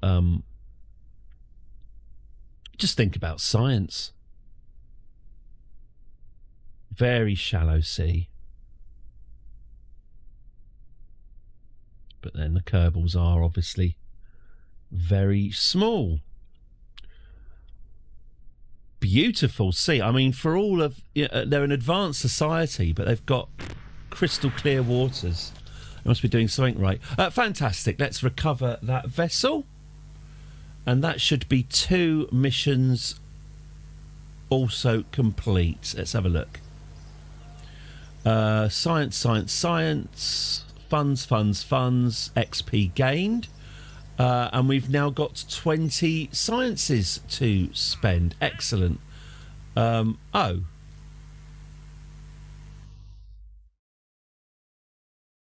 I thought I did that. We want you to test the Mark 16 parachute in flight over Kerbin. Did I not just do that? Oh, right. Oh, no. There were sub clauses. Test it, Kerbin flying out. Oh, between the altitude of 2,000 metres and 10,000 metres at a speed between 120 and 230. Okay, I didn't read the small print. Also, the Hammer solid fuel booster has to be tested between 31 and 39 and between a speed of 270 and 430. Right, those are 2 important bits of information that I neglected. Okay. Back to the drawing board. Well, if you're going to get that high, we're going to need to get higher than that then, aren't we? Let's get our science on and unlock ourselves. Well, hey! Enjoy your lurk, Ben. Thank you, boy. Thank you. At ease. Ooh. Are we going to go for survivability? Oh, survivability is not that big a deal, is it? Stability. Yeah, radial couplers. That would be good. Radial couplers. Let's get stability researched. Lovely. Okay. So now I'm able to attach multiple boosters.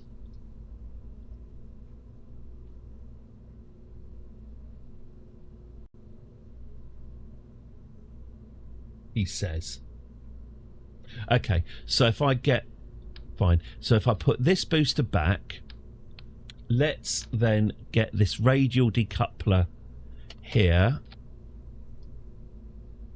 Get that, and then we'll get another booster. Maybe we could use the smaller boosters on the side. Here we go.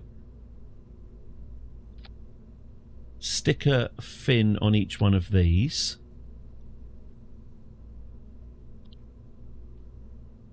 Can we round off these? Yes, we can. We can round these off. Okay, now that is looking... Do we have fuel lines? We haven't got fuel lines yet, so we can't... Oh, no, we can't do asparagus staging because these are solid boosters, so that doesn't count. Okay, science. We've got one thermometer.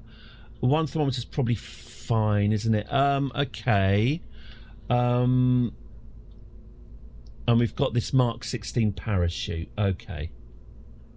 Do we need communication? Yes, we certainly do, don't we? Let's install an aerial so we can chat to the ground and communicate our findings. And I think we'll call this the Sergei Korolev 2, shall we? Or unless first person to name the ship gets a name. First person to name it will be done. Now, I should have another look. Onion bag. There we go. Thank you very much, Grippen. Oops. Onion bag. There we go. Right, well, let's save that. Is that ready to go otherwise? Yeah. Oh, yeah, I said I was going to put parachutes on the boosters, didn't I? To save money. So let's do that.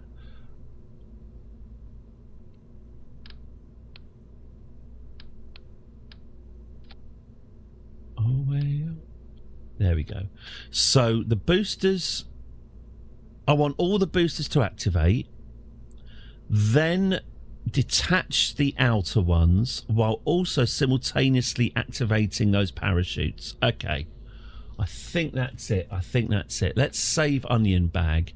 Now, I'm just going to leave the building just very, very quickly. I'm going to open up Notepad, stick that in the other window because I've got to make some notes. All the most fun games involve making notes. Right, so the R10 has to be active. Hang on. 31 and 39, 270 to 430. 31 to 39, 270 to 430. Okay. And the parachute is 2 to 10, 120 to 230. 2 to 10, 130 to 230. Okay. Now I know what the small print is. We can do that. Okay, let's go back to the vehicle assembly. I'm going to not activate all three boosters at once. I'm going to activate the middle booster separately. That might not be a good idea. It might not get us up high enough, but let's find out. Right, onion bag. There we go. And let's launch. Oh, I think that's Jeb going in again. Obviously not satisfied with his performance last time. I'm also got to take the temperature while we're in the air and do a crew report while we're in the air, which will also help us with our science. Okay, are you ready, Jeb? So the plan is we'll get up to hopefully we'll get up above 31,000 meters, and activate the booster then, and then on our way down we'll activate the parachute. Okay, all right, here we go. 10, 9, 8, 7, 6, 5, 4, 3, 2, 1. Up we go. Okay, so we're hoping to reach 31,000 feet.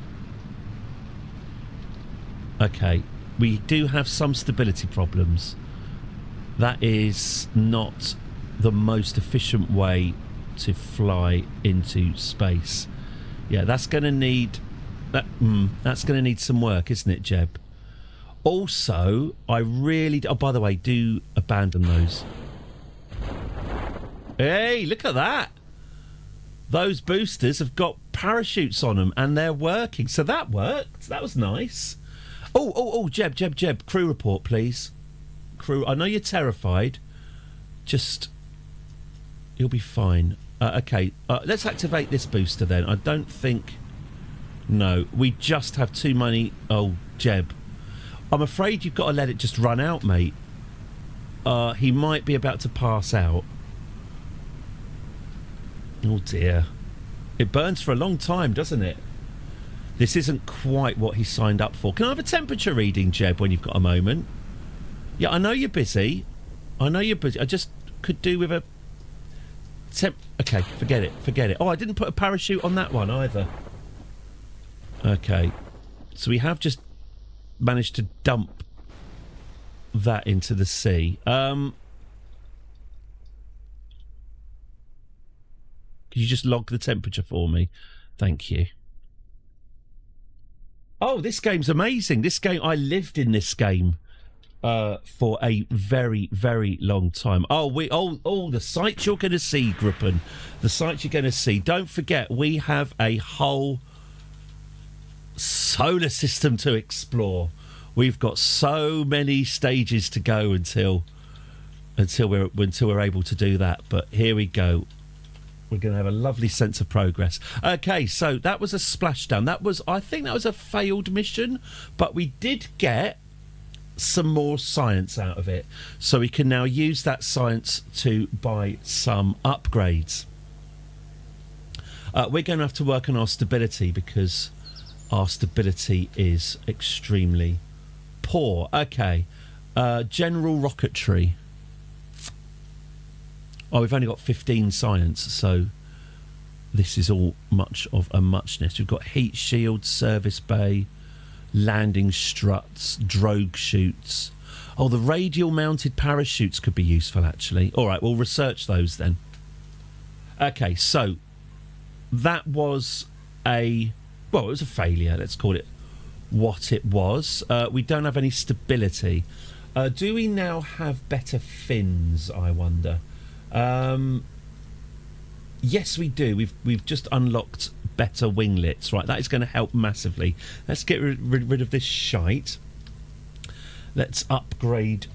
Right, that is already looking better. Now, I think it's too squat, isn't it? Let's shift these boosters down a bit. Let's stick them there, shall we? All right, that's now looking a little bit more convincing. I might just put some vanity fins here. Okay, so that does, to be fair, that does look a lot more credible. Okay, now if I can get some parachutes, let's get a radial mounted parachute on this booster, and that means when we jettison that booster, that should land. Actually, that has reminded me. We might give this a go, actually. I'm just going to save this. That has just reminded me. There's probably some boosters lying on the floor that I haven't picked up out of the sea. Where are we? Tracking station. Here we go. Here we go. Where are they?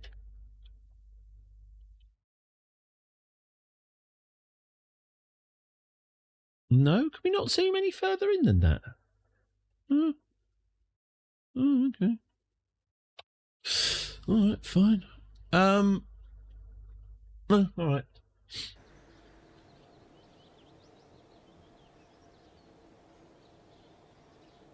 I don't know where they went then. Was it a waste of money, me even putting parachutes on them if I can't retrieve them again?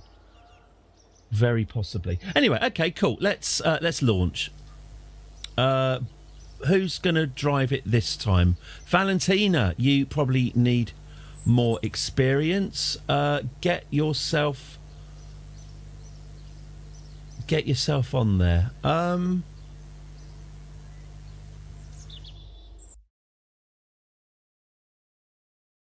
There we go. Onion bag. Onion bag 2. With Valentina Kerman. Let's stick her on. All right, so the objective of this is to get 30 31,000 meters in the air would be a good test. So let's see if we can do that. Come on, 31,000 meters. We've made it more stable. I'm not sure yet if I want to activate the middle booster on launch or activate it later. So I'm going to activate it later, but I might change the sequence if this doesn't work. 10, 9, 8, 7, 6, 5, 4, 3, 2, 1. Right, it's somewhat more stable. Oh, I didn't put SAS on. There we go. That is actually... That's not too bad. Improved stability. Let's activate. Yeah. Okay, that's not... It's better than it was. Let's revert. Because what I'm going to try now, I'm going to try activating all 4 boosters at the same time. And I'm hoping that that extra zhuzh will overcome stability issues. So I'm going to sequence it differently. Where's my... Oh, here we go. I'm going to sequence it differently. I'm going to activate all 4 boosters. Okay, all right, let's go.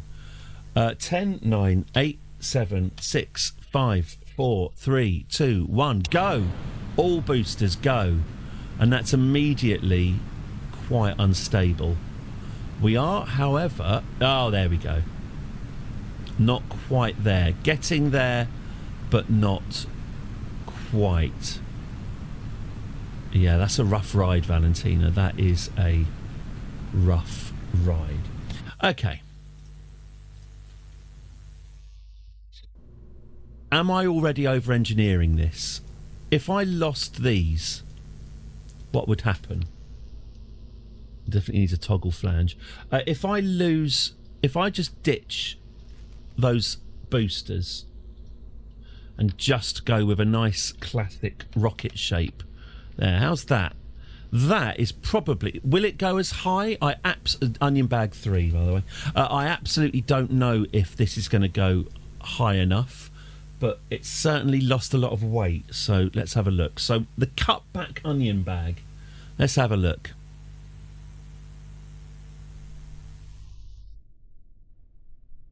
Oh, Valentina's volunteering again. All right, you ready?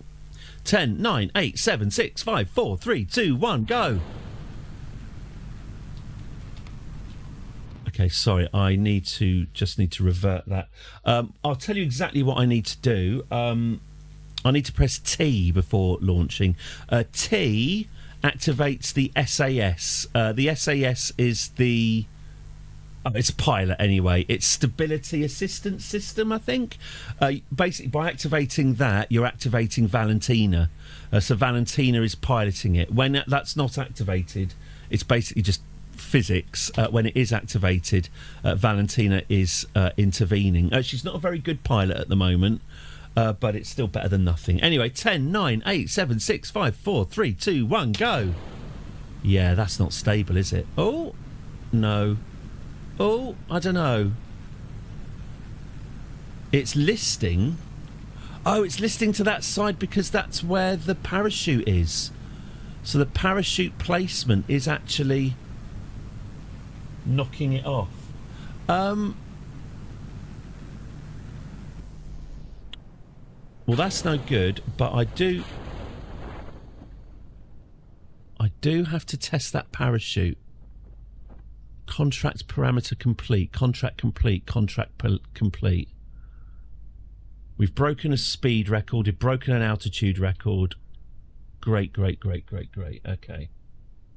I suppose if my driving license to prove to a person in India I have the right to work in the UK. Ah, the future. Right, we've tested our Mark 16 parachute, by the way. We did not get to 31,000 feet, but we have successfully tested the parachute. So that's something. Did you do a crew report, Valentina? Have we had one of these? No, we've had one of them. Did we do a temperature report? I can't remember. Log temperature. Yeah, we've done that as well. That's fine. All right, you're clear, Valentina, to drift down to the surface very, very slowly. So stability is still an issue. What are we going to do about that?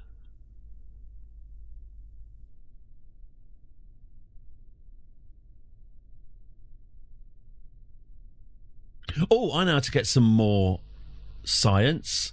Valentina cannot disembark. Astronaut complex upgrade required. Wow, God, it's like the Titan submersible. She's not actually able to escape her... she's not able to open the doors from the inside. Bit of an Apollo 1 thing. Well, the Kerbals have got to learn somehow, haven't they? Okay, fine. Well, we've got more science out of that anyway. Oops. We've got more science and we've got some more money. So let's spend our science. What have we got here? We've got 0. Oh, that's less than I hoped. Okay, so we've still got to launch the R10 Hammer solid fuel booster, 31,000 up. Fine.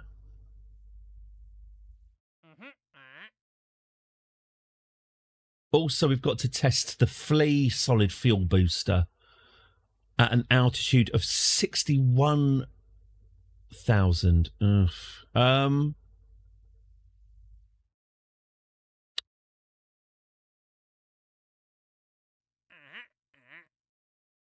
Well, you've asked me to do it, so I'll do it.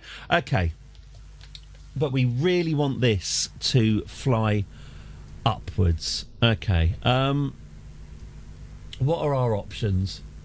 Why don't we swap out... Let's change the shape of our ship. Let's swap this out and put the Mark 1 command pod in. It's heavier, but it's pointier. It's going to need a decoupler. There we go. We need to add an extra decoupler. So it is heavier, but I'm wondering if it makes a difference. There we go. Let's not bother with that parachute. It did seem to be pulling us over to one side. Let's just get a parachute on top of this. Now, is that going to be enough? Or do I want to extend?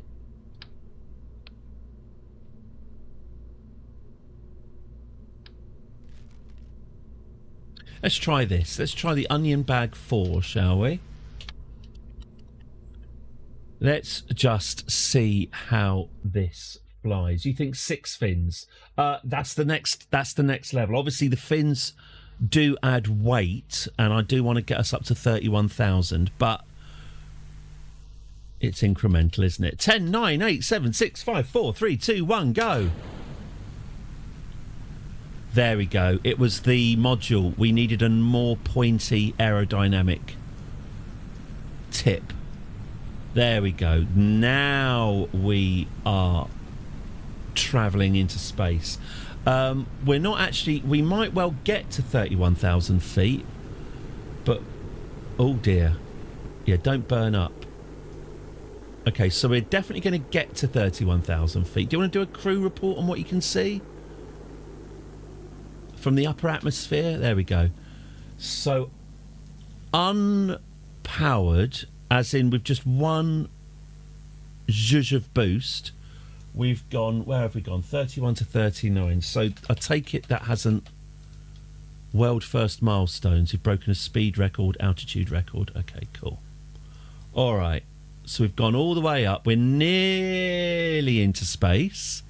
So, that's how far this thing can go unbidden.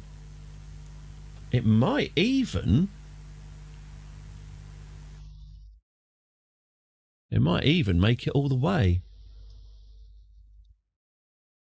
We're in space. That's it. We're out of the atmosphere officially. Jeb Kerman, he's not in orbit. It's is it Alan Shepard? When Yuri Gagarin completed his orbit of the Earth, and was thus, the first man in space. Is it Alan Shepard that the Americans, they just fired him straight up and down again He didn't orbit the Earth, but the Americans got to say, oh, well, we've been in space as well. And how many orbits did you do? Orbits doesn't count, mate. Doesn't count. Anyway, that's what's happening here. He's just been... You're in space. Good game. Enjoy it. The end. The end. Right, so, yeah, this rocket, we're still heading upwards. This is going to go to about, 110,000 metres? Now, did I install any heat defences for Jeb? No. Oh, we're coming back down again now. I have installed no heat defences for Jeb at all. I didn't think it was going to be this successful. Let's just take the temperature of space, shall we? Let's get some more science. Did I not? I didn't stick a thermometer on, did I? All right, well, we're desperately in need of more science. Okay, so you're coming back without any science, Jeb, and you might die. You can see here the altitude is now decreasing. Let's jettison the booster, Jeb, because I think you're probably less likely to burn up without that attached, but let's not count on it. So space is 70,000 metres on Kerbal. As you can see, here is the Space Centre. Here's where we launched from. We haven't travelled very far laterally. It really was just a straight up and down. Anyway, you can see the booster here, just ahead of us here, heading towards the atmosphere. In fact, we're in the atmosphere now, I'm delighted to tell you. So let's see if this is survivable. Good luck, Jeb. We're all counting on you. I think we're going to catch up with our own booster here. Yes, we are. Okay, so there's a slight chance we're going to hit our own booster. Okay, it's just out of the way now, but we are going to overtake it. He looks delighted, doesn't he? Here we go. We're going past our own booster now. Godspeed. There it goes. It is starting to get hot. It will only get hotter. We're doing about 1,000 metres per second. You know what? I'm a bit worried about him. Also, at this speed, we're not going to be able to open the parachute. Oh, it's okay. It's okay. There's enough atmospheric drag. We're 500 metres per second. 400. Oh, it's automatically opened. Blimey. I don't remember authorising that. All right. He's okay. He's okay. He's going to be all right. Let's speed up time as we go. The booster will probably... Actually, the booster's probably going to come whizzing past us and smash into the ground. But here we go. Right, we are landing. We're landing a few miles away from the Space Centre in our grassy uplands. There we go. Beautiful mountain range, beautifully rendered. Okay. And down you come. Here he goes. And thump. There we go. Congratulations. Recover that vessel. Good. Now, although we did leave the atmosphere, and that's great and all, we didn't actually succeed in either of our missions. We have to... Oh, have the booster. Okay, I see. So we have to haul the R10 Hammer solid booster 31 to 39 at a speed of 27 to 430.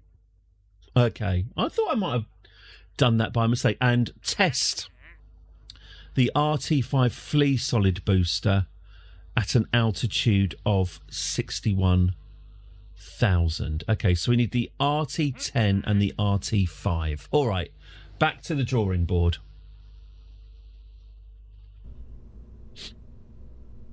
So the RT10, we just have to haul that up, apparently. We just have to have it. And then we need to test. Okay, well, in that case, then, Let's do it this way. Let's get the solid booster. This is the 5, isn't it? This is the flea. So we'll do this as a nice multi-stage. We'll put the small booster on. We'll put the larger booster underneath.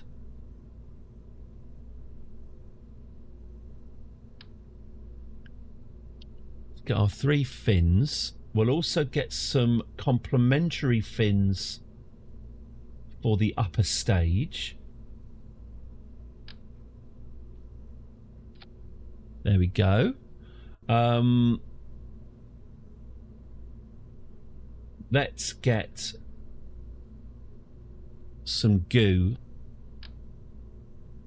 Let's get some goo, and let's get some temperature. There we go. We can take some measurements. In fact, let's go mad and put 2 lots of goo and 2 lots of thermometers on. Then we can take 2 lots of science. Have we got an antenna? Yeah, we need an antenna as well. Let's transmit back. Okay. So the idea is, right, we launch our main booster first. Now we have to haul this booster. It doesn't have to be active, but we just have to haul it up above 31,000 meters while traveling between 270 and 430. I hope that just sorts itself out, by the way, because I'm not sure I can control that. Then we have to activate the flea booster.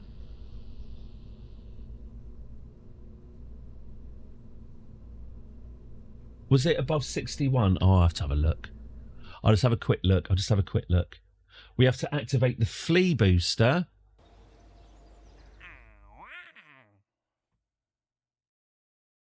$61 to 67. Okay. 61 to 67. And at a speed of 180 to 370. Okay. 180 to 370. Okay. Cracking. We can do that. Let's go.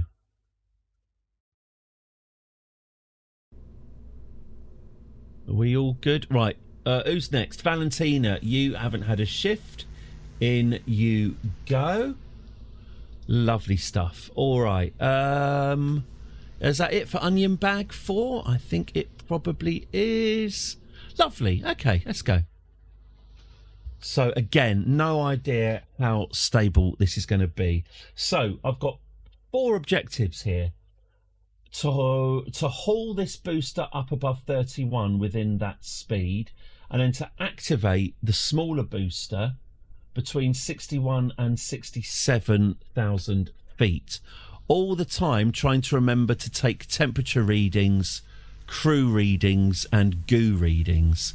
So quite a complicated mission, Valentina. I hope you're ready. 10, 9, 8, 7, 6, 5, 4, 3, 2, 1. Okay, so stability is good. So the first thing I need to do is, what was that? Well, once we're above 31, we want to be below. Yeah, this is the problem. This is the exact problem. We're going too fast. Oh, actually, maybe not. Maybe not. We're about to run out of fuel there. So we are losing time. But if I can get us up to 31,000 and stay above 270. So if this can go above 31 and this can stay above 270, we have at least reached that objective. Okay, so we're at 20,000 feet. We might make it. 21, 20, or maybe not actually. 22, 23. No, this is a bust. We are slowing down. Come on, another 6,000 meters. No, we're now beneath the speed we needed to be. That's a shame. All right, well, let's just separate anyway and activate this anyway. There's always a chance we might complete our second objective, which is to have it active between 61. Oh, that's a no. Okay, that's a double no on that. Let's go back to vehicle assembly. So we were too heavy and too slow. Okay.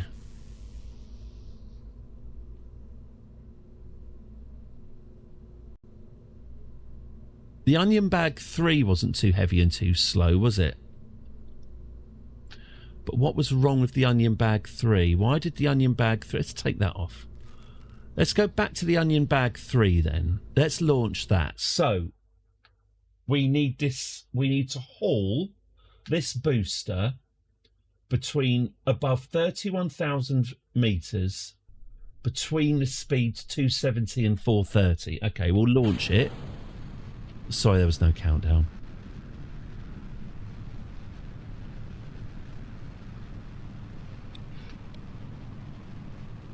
Oh, this is just going to get us into space, isn't it? So actually, really, we want to destabilise the flight. If I can just get this not pointing up. I'm desperately trying to steer it. Ah, there we go. No. 31,000 at 270. No, that's not even beginning to work, is it? Okay, okay. Let's revert to launch. Let's revert to launch. Tricky, this. Tricky.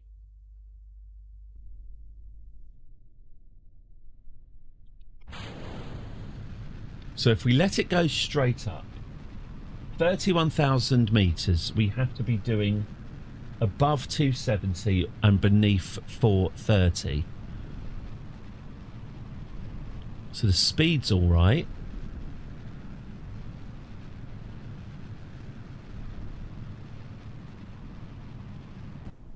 Oh, of course.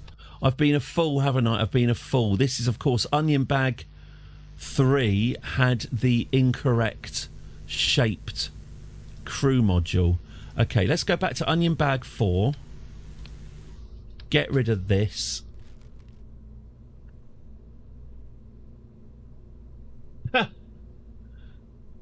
I always think of Futurama, where Fry has adverts in his dreams. He dreams an advert, and he says, "Oh, that's grotesque." And they say, "Oh, what? Didn't you have adverts in the 20th century?"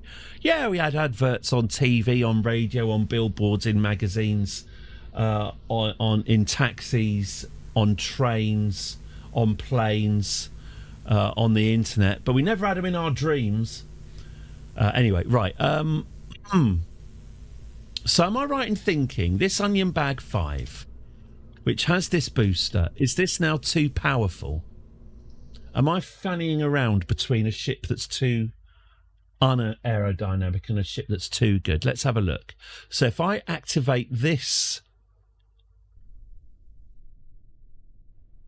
10, 9, 8, 7, 6, 5, 4, 3, 2, 1, off we go. Right, so 31,000 feet.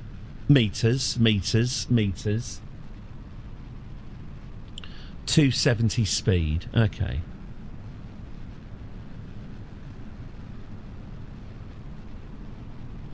Well, the altitude's not going to be a problem, but the speed is. What I need to do is... Yeah, we're going way too fast. So, if I can somehow destabilise this, we need to get down to 430 metres per second when we're between 31 and 39,000 metres. Yeah, we're going too fast. That's the problem. We're going too fast. So we need to get beneath 430 before we reach 39,000 metres. No, yeah, we're doing 800. We're doing twice the speed we need to. Okay, so we need to make this ship heavier. We can do that. That is easily done. Let's get 8 fins.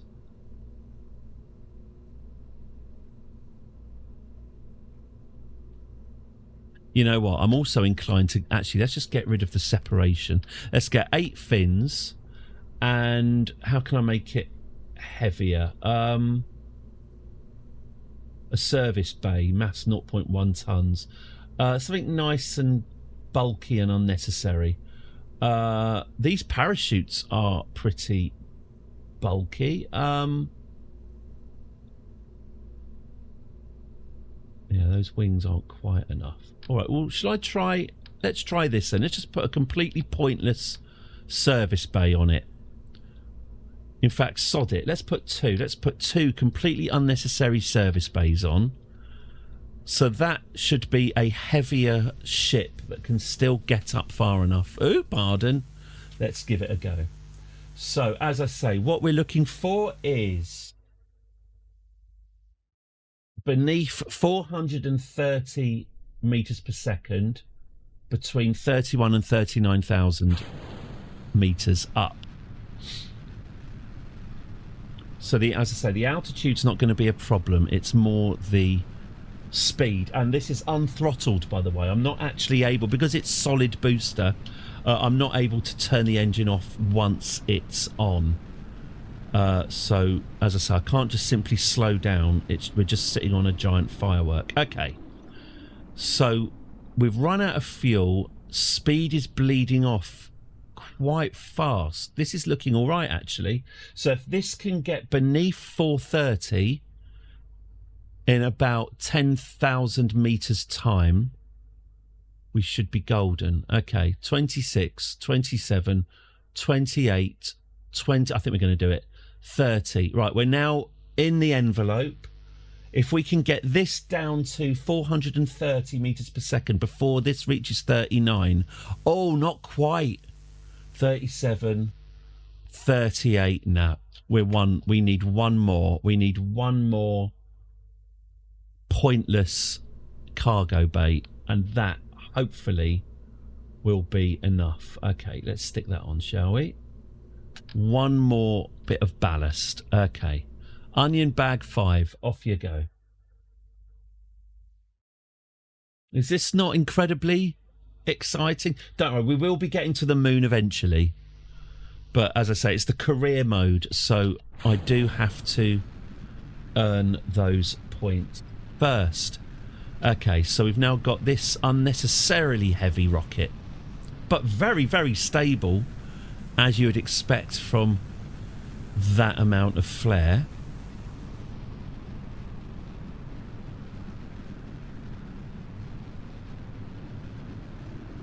Okay, so the speed is now bleeding off. As I say, we want to be beneath 430 when we're between 31,000 and 39,000. So where are we now? 20,000 and 750.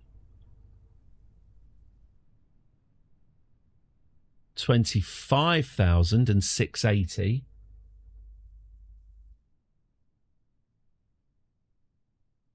Okay, we're now in the envelope. 31,000. We need this to get down to 430 before this reaches 39. Oh, wow, that's going to be tight, isn't it? Oh, man, we're not... No, we're still too light. We are still too light. Okay, all right, fine. Too much success, that's the problem. But nothing that can't be solved. Should we just go... Let's stick another 2 of these on and really weigh this bugger down. I'll admit, this particular mission is taking longer than I expected, but I think that's supposed to be part of the fun. Okay.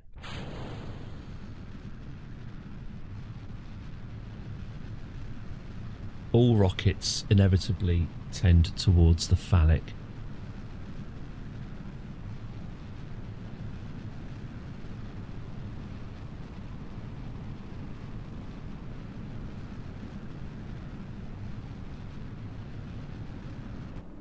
Part of the problem, I think, with the increasing the mass of the ship, it's giving it less inertia. It's catching the atmosphere less. It's not being slowed down as much because it's heavier. I'm hoping that the mass of the rocket does counteract that more, but well, here we are. Okay, so I think this is going to be done actually. So we're now within the envelope. If we can get this down to 430 meters per second, we will have achieved our mission. There we go. That's done. Contract complete. haul the hammer solid booster into flight above Kerbin. Thanks. This will help us a great deal. Thanks. Right, that is mission complete. Now, there's a little bit of an issue here. I forgot to... Sorry, Jeb. I didn't tell you, did I? I forgot to... I'm just going to take some temperature while we're here. I forgot to put a separation in for the crew module, so the whole rocket is going to come down and be supported by this one parachute. I honestly don't know if that's going to work. Anyway, we're on our way. Oh no, we're still on our way up. And now we're on our way down. Okay, so as I say, I really don't know if this parachute is going to work. There really is. I'm sorry, Jeb. There really... Oh, that's not helped. That's not helped. Now the rocket has reached its aerodynamic equilibrium. That's going to make the parachute even worse. Okay, so you are now currently... Jeb, you are now currently... So we see what his view is like. Yeah, that dial is spinning quite happily. Yeah, that's the view outside his window at the moment. Yeah, I'd get those parachutes deployed if I were you, Jeb, sooner rather than later. We're going too fast. We're going too fast, and Jeb is going to die. Can we just see that from his perspective?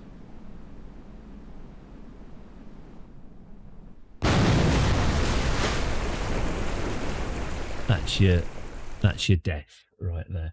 Okay, so that pretty much worked, with just the small caveat that that we needed to separate the crew module. Okay, you know, no one said that this was a perfect process. Actually, sod the crew module. I'm not going to separate at all because I want to keep as much of this rocket as possible. So I'm going to add some drogue chutes here. And I'm going to add some big boy chutes here.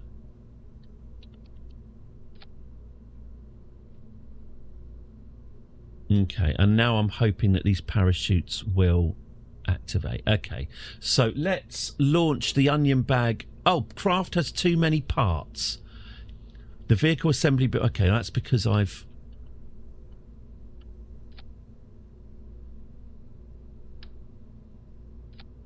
Okay, how's that? Okay. I need to upgrade my space center in order to build ships with more parts on them. That will come with money. Okay, so I've just shoved a load more parachutes onto this. I don't know if it's going to be enough. You know, we could have run a simulation, I guess, but you know, it's hassle, isn't it? Far easier just to stick Jeb in and see what happens. Okay, so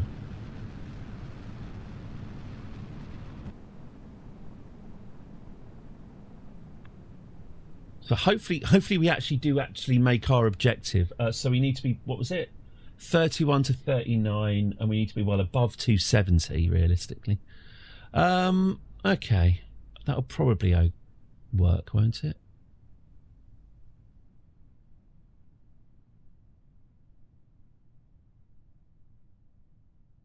Have I gone too far? I think I might have done, you know.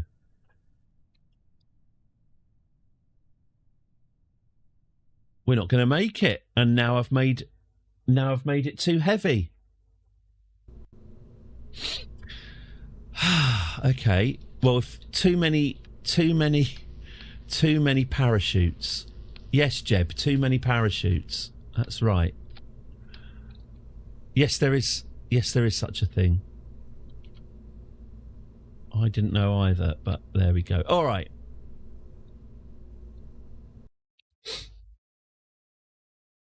We've taken a few modules off, but kept the parachutes on. So Let's see if we found the magic weight.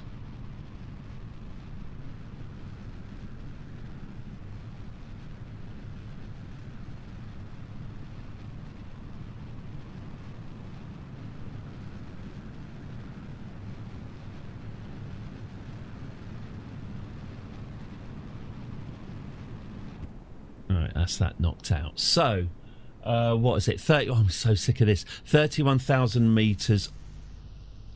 Really? Is it really?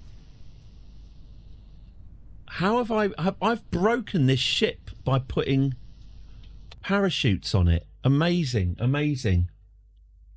Those parachutes clearly weigh a lot more than I thought they did. Okay. Well, we're going to have to go radical on this then, aren't we?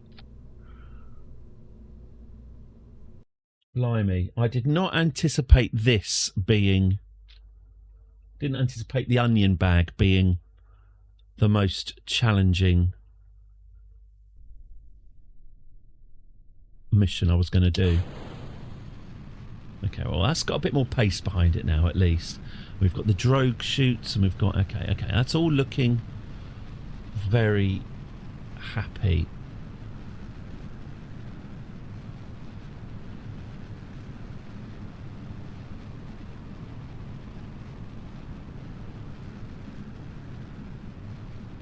Right.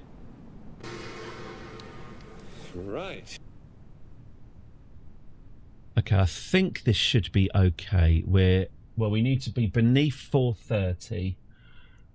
That's fine. I think we're on course. So 20,000 meters we've got. So when we're at 31, yeah, I think we should be just about okay. 23, 24, 25. Actually, it's going to be close. 26, 27, 28, 29, 30. It really is going to be close. 31. There we go. Right, that's the mission complete. We've tested that booster, and hopefully we'll never have to do that again. Let's get a crew report from you, please, Jeb. Thank you. Okay. Right, well, we're on our way back down then. Maybe we could activate our parachutes now. No, let's fall back to Earth first. Down we go. Right, we're on our way down. I don't know if the ship is going to automatically correct. Okay, so we've got drogue chutes. So we want to open our drogue chutes first. They can open at a much higher velocity. Velocity. I see it hasn't righted itself. It's coming down arse first. Oh, there we go. Right, now it's doing the old turning itself into a missile. So it's probably, where are we? At this point, it probably is worth activating the drogue chutes, isn't it? Let's activate them now. Is that going to help? Yes. It's not quite how I saw us landing, but okay. I'll take it. We are slowing at least. It's all right, Jeb. I think this mission's going to be fine as long as these bad boys inflate at the right altitude. I can.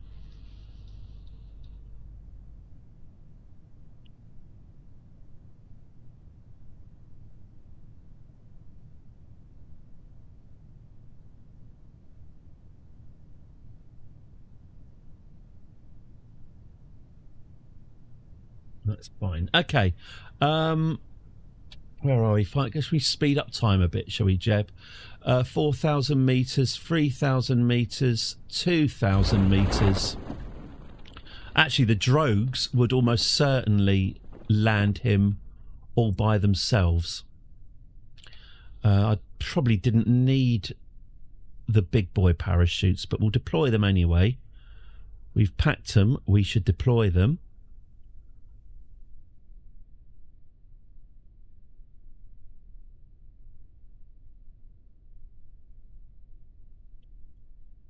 Okay. Activate the big boy parachutes. There we go. We're now descending. Yeah, that he's not even going to feel a bump. He's not even going to feel a bump with that. Look at that. That is belt and braces. We look after our Kerbals. Right. So he very, very slowly drifts extremely gently down to Kerbin. And there we go. Lovely stuff. And look at that. That is a fully intact spaceship to take back as well. We haven't jettisoned anything. Lovely. Let's get that recovered.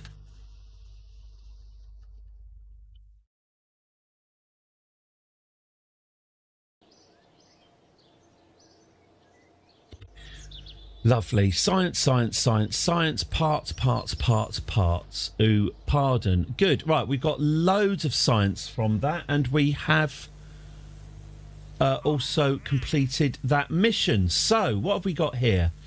Leave the atmosphere was one of them, wasn't it? Where's that gone? Oh, it's gone.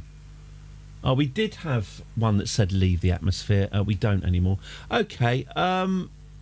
Test the T-25 decoupler splashed down at Kerbin. To perform the test, activate the part through the staging sequence when all test conditions are met. Decoupler incomplete, splashed down. So we need to test a decoupler when we're in the ocean. That's interesting.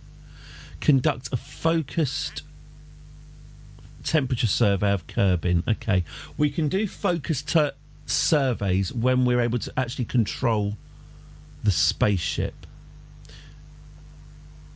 Test the heat shield in flight. Well, we can get those two done right now then. So the T-25 decoupler and test the heat shield.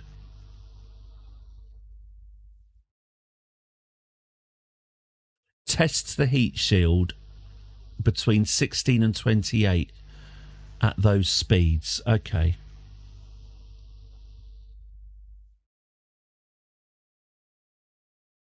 Okay, let's do that then. Let's...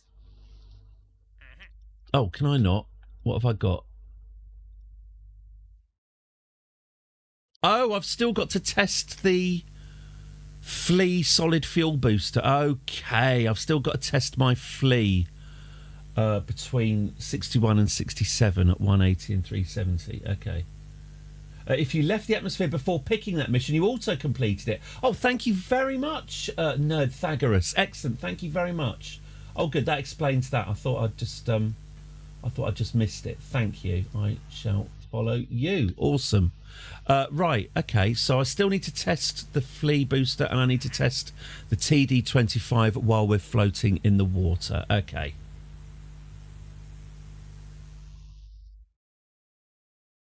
Let's call this the Onion Bag 6, because I'm still considering this to be the main mission, but we don't need to worry about weight anymore. Okay, so what was it? It was the little flea booster, wasn't it? That we need to test at. Hang on, I can get this.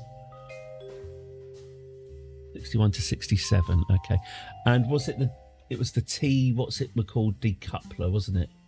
Coupling. Was it the TD-25? It was, wasn't it? Oh, that's a big boy. That's a big boy. So it's going to want that one activated while we're in the water. Okay. Okay. It ain't pretty, but it'll work. Okay, well, let's put that one last, because that will be activating that when we're floating. Okay, now I need...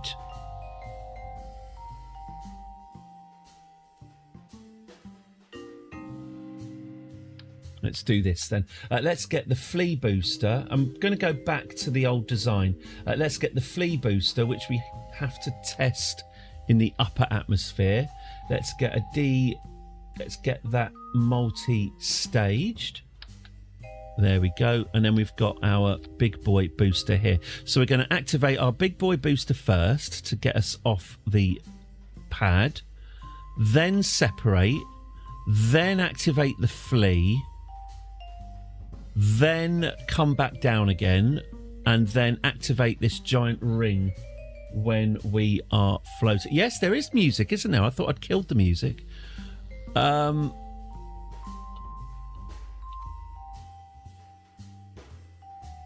not sure why there's music there, but okay.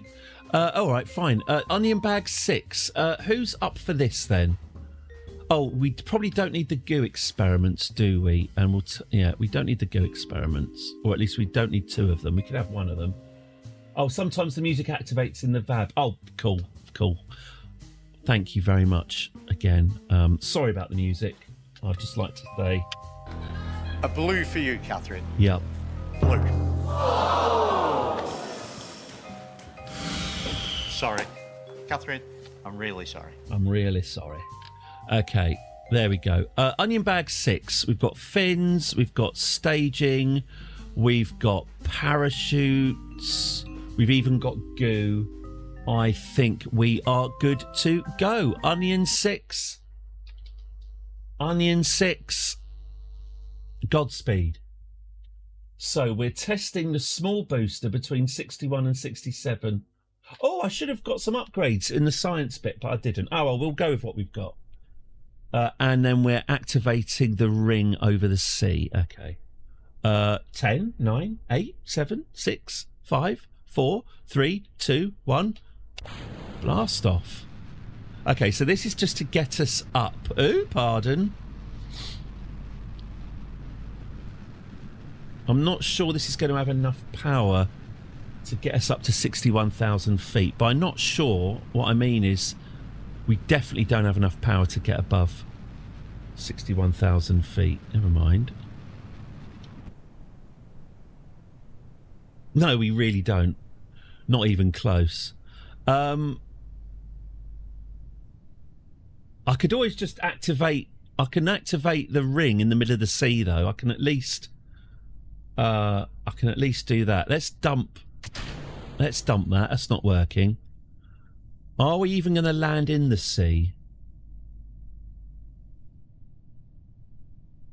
I don't ever want to activate that booster. Keep that booster unactivated. Yes, are we going to land in the sea?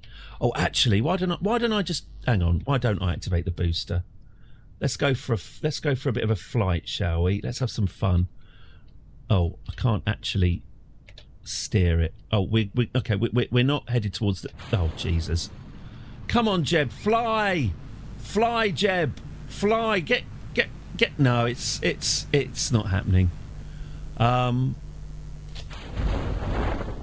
Hey, he survived. Right, that didn't work. Back to the drawing board. Okay, so that was nowhere near enough power to get us where we wanted to be. Well, let's increase the power then. Let's have more boosters. MOAR. Let's get some side couplers here. Should we go with little flea? Let's go with little fleas at the moment. I don't think we need more than that, although we can upgrade them. We are on a budget, don't forget. Let's get these fleas aerodynamic. That's probably okay. So we're going to get our big boys and our fleas to go at the same time. Then we decouple the fleas, then we decouple the big boy, and then hopefully we're in a position to test the flea in the upper atmosphere. I'm going to get rid of the goo because I think that is probably irrelevant, and we'll have time for goo at another point. I'm also going to halve the amount of drogue shoots. 2 should be enough, Jeb. I said 2 should be enough. I mean, I reckon, Jeb. I just, do what you're paid to do. Okay. Onion bag 7, let's call it. How are you about... no, Nerdthagoras. Backseat all you like. I have played lots of Kerbal. What am I on? I'm over 1,000. Anyway, but I'm always willing for new tips and new tricks. Always, you know, life is one big lesson. But yes, this is a new campaign, but this ain't my first Kerbal based rodeo. Okay, so we're going to. But yeah, thank you. Please do, Nerdthagoras, please do. Right, we've got 3 small boosters and a big one. Let's get ourselves up to 61,000 feet at least. Wow, that is quite fast. That is quite fast. In fact, it's quite unstable. Get rid of those. There we go. We've just jettisoned the fleas. The trajectory is nice. We will at least be heading up over the ocean. It isn't absolute day one. No. It's day one for the purposes of a nice narrative stream. Okay. Well, let's ditch that booster. Okay, so. Ooh, blimey. Oof, off you go. Yeah, that's still nowhere near enough power to get us up there.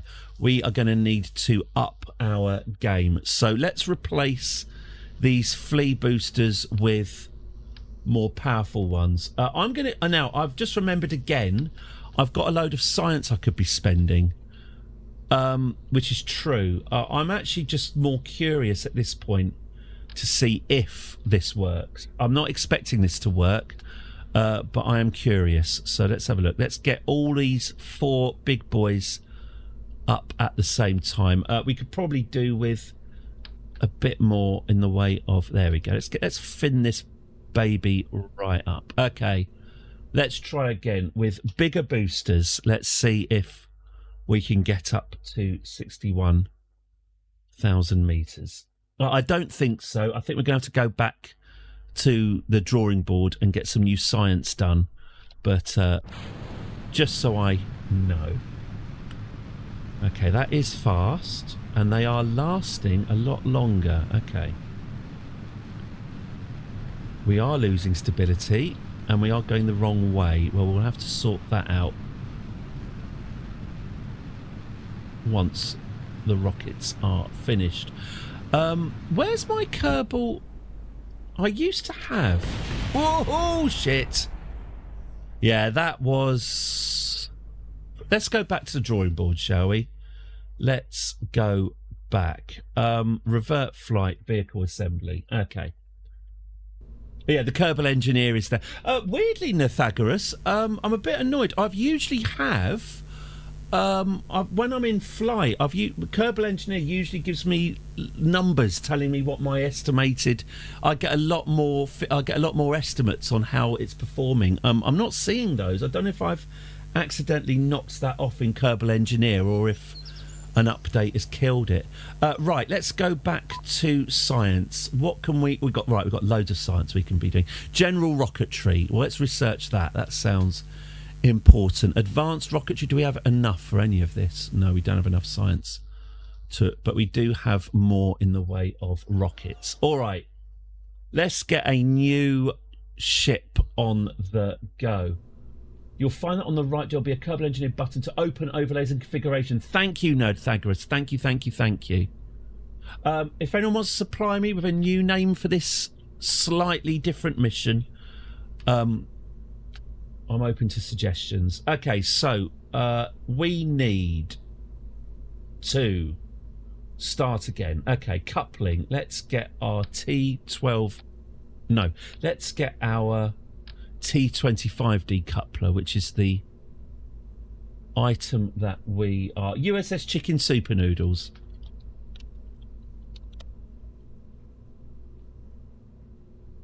One.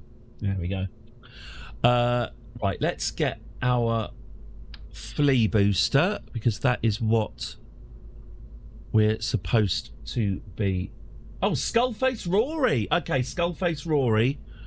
I am seeing that first, actually. I will bank those chicken super noodles.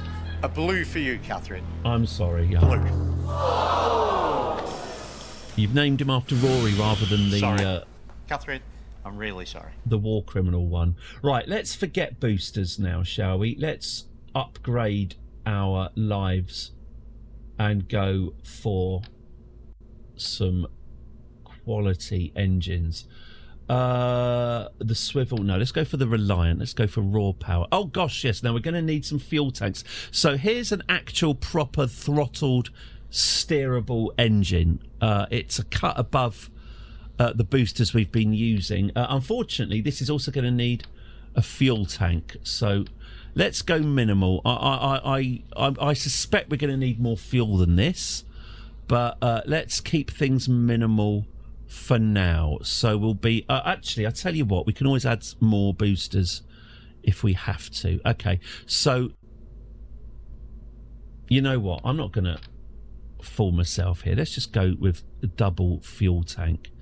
Yeah, and let's get these fuel tanks looking orange, so shall we? That's much better. Okay, good, right. Oops. So we can activate our swivel engine first, and then when that has cut out, hopefully somewhere around the 61,000 meter mark, I'm not that hopeful, it's pissing with rain outside by the way, then we activate our booster and then we land with that. Oh yeah, parachutes, they're popular, aren't they? We'll have a parachute and we'll have 2 drogues, I think, just there. Okay, so let's make sure our staging's fine. So we launch off the launch pad, we dump the engine with its fuel, we activate the little booster, and then we activate our parachutes, and then we splash down. This rocket craves the respect that it can never earn. I think that this rocket is underpowered, but don't tell the pilot. Okay, we've got fins on it. What more do they want? And we'll get some complimentary fins here. Okay, is that everything? Let's just say that that's everything. But I am going to call it USS Skullface Rory 1. All right, who's up? Is it Valentina or Jeb? Let's have a look. Oh, what? The Skullface Rory craves respect. Look, he dressed up as Buttons for the King's coronation.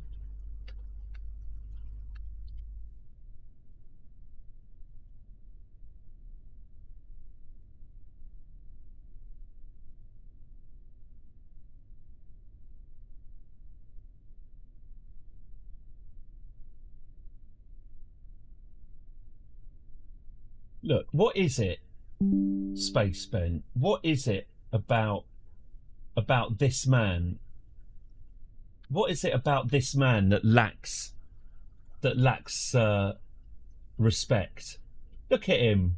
Look at his delighted little face. He's been invited to his big boy party and he's dressed up as a little soldier. I mean, you know. He claims, by the way... oh, the engineer rocket is a spanner icon. Thank you very much. He claims that outfit wasn't his fault. He claims that his tailor foisted it on him, and he definitely didn't order extra little squiggles. Right, where's my... Here we go. Kerbal thing here. Here we go. Yeah, it's not working. I did... Unless... No, that's my scan satellite stuff. Yeah, my Kerbal engineer. It might well be an out-of-date mod. It might well be that I have to... Yeah, that's all my cheating. That's all my cheating menu. Yeah, I'm not seeing my little icons. It's fine. I will modify this overnight. I suspect I'll need to reinstall Kerbal Engineer. So yeah, well, we'll raw dog it, as the kids enjoy saying. Right. Yeah. What's that? Yeah. Ignore everything I said, Jeb, about this being an underpowered ship. I'm sure it's fine. 3, 2, 1, go. See? I mean, I'll be honest. I'm pretty amazed at that. Got off the launch pad, but okay, good. Now, is this a much nicer controlled burn, you see? Is this going to get us up to 61,000 feet? No. But with the help of some extra boosters, it might. You can get the apoapsis info from the purple manoeuvre button? Yes, I can. Pain in the arse, though, isn't it? Right, let's get some boosters attached to... Oh, actually, he was way less in the army than James Blunt and used a Honda to walk across the Middle East. Well, yeah, I mean, who's going to know the difference? Let's get staged, shall we? Let's get another decoupler here. Let's get a nice chunky booster. Yeah, a nice big hammer. And that's probably not going to be enough. So let's multi-hammer this. This is probably more expensive, way more expensive than it needs to be, but sod it. I'm on a stream. So we'll get 3 of these and we'll get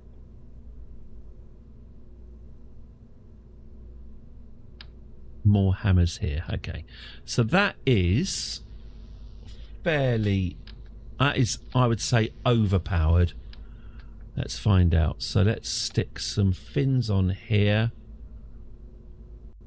And let's get some smaller fins on here. Yeah, there we go. All right, so all of our big boy boosters all go at once.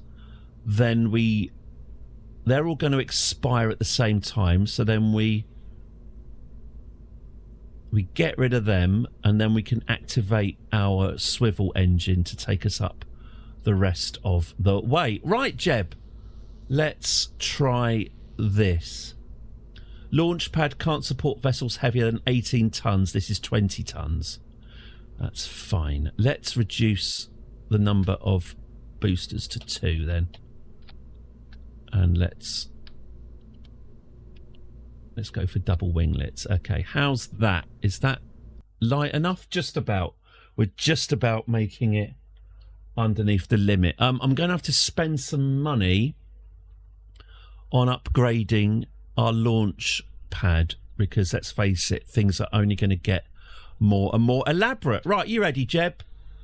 Oh, actually, that staging was wrong. There we go. That's better. Okay.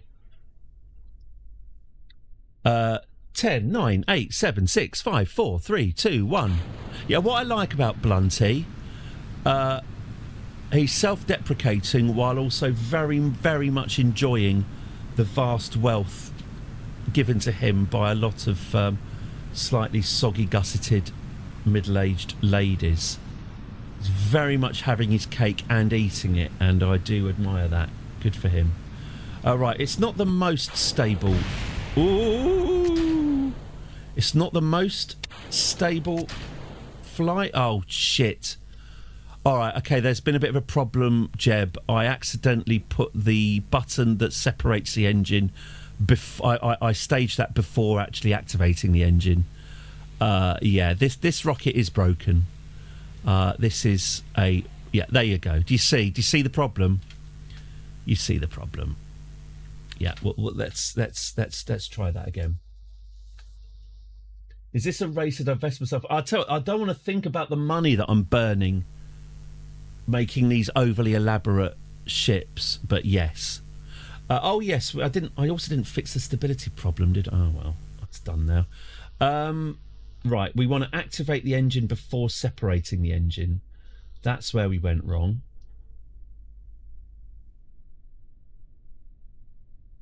Okay. Try and keep it steady, Jeb. I know that's probably going to be impossible, but just try your best. 3, 2, 1, go. Wonky wings. Yeah, I was wondering that. I was hoping that the wonkiness would kind of even out somehow, but I am in denial. Mind you, he's doing all right. Oh, there we go. The stability issues kick in around about here.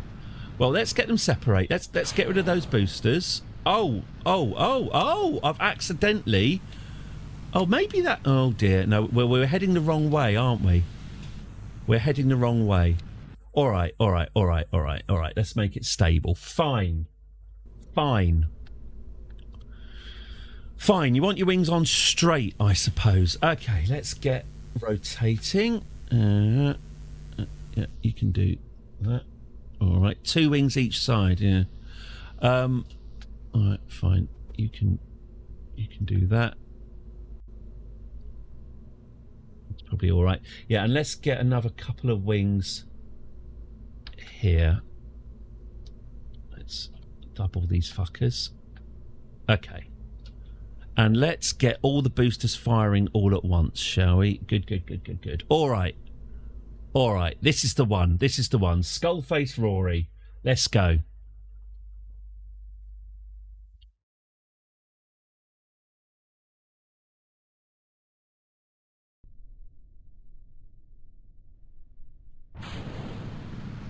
Nice and stable. We've got all the boosters going. We're going up at a nice, steady rate.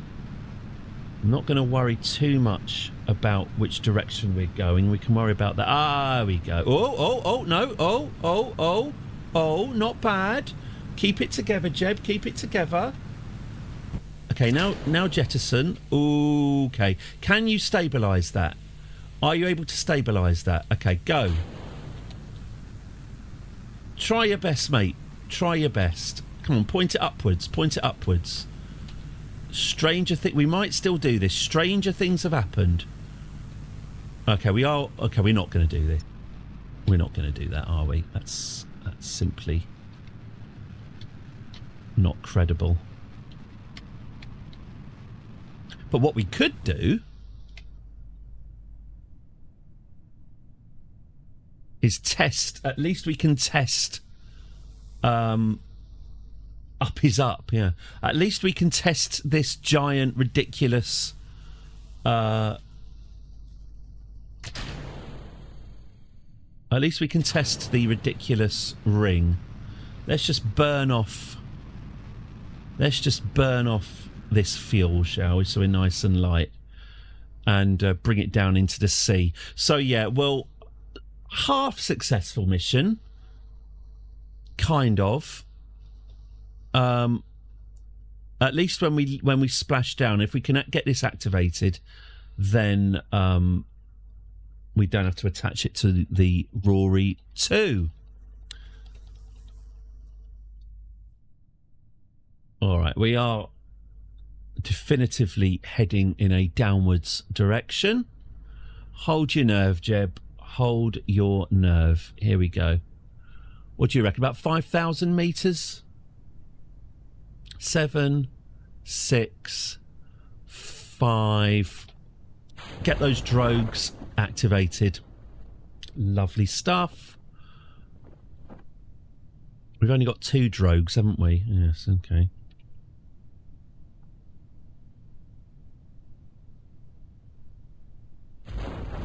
Oof! Ouch! That's going to leave a crook in the neck. Right, let's get the main chute deployed. That's looking very credible.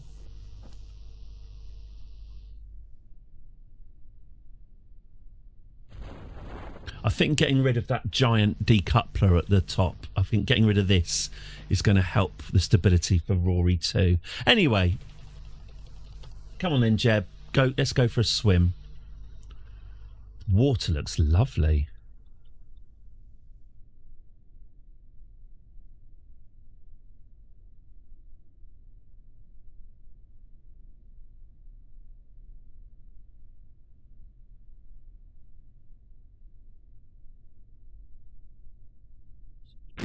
Right, now we just need to activate this, and hopefully that's mission complete on that. Decouple. Ka-chunk. Contract complete. Oh, hang on. What do you mean? Oh. Did that not... What have I missed? What did I not complete about that contract? Right, well, let's revert back to vehicle assembly. What went wrong there, then? What went wrong there? What's in my contract? What did I not complete? Let's have a quick look. Active. Test the TD25 decoupler splashed down at curbing. We want you to test it. To perform the test, activate the part through the staging sequence when all test conditions are met. Test the decoupler. Curbing in splashed down incomplete. Is it to be decoupled through staging? Yeah, was it that I didn't press spacebar? I right-clicked on it. God, that is annoying, isn't it? That is annoying. Right, okay. Side quest. Let's park the USS Skullface Rory 1 for now. Let's redo this. We're just going to fly this right into the sea. We're going to fly this into the sea and then activate it. And then we don't have to worry about it anymore. Let's go.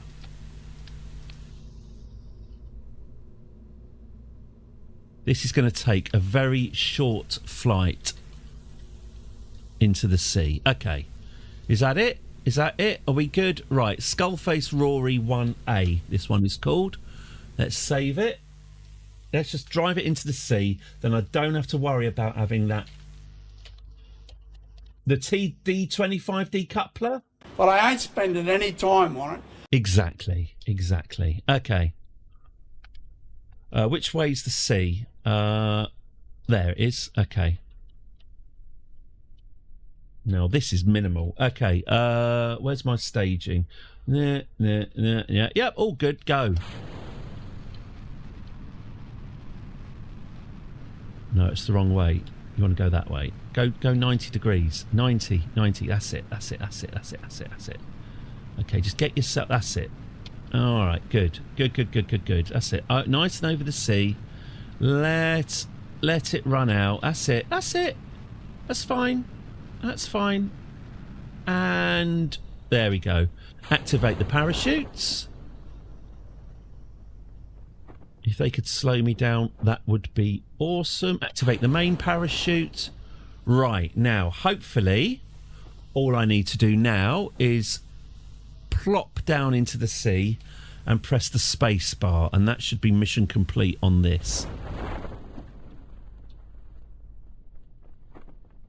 And then we can get back to the main objective.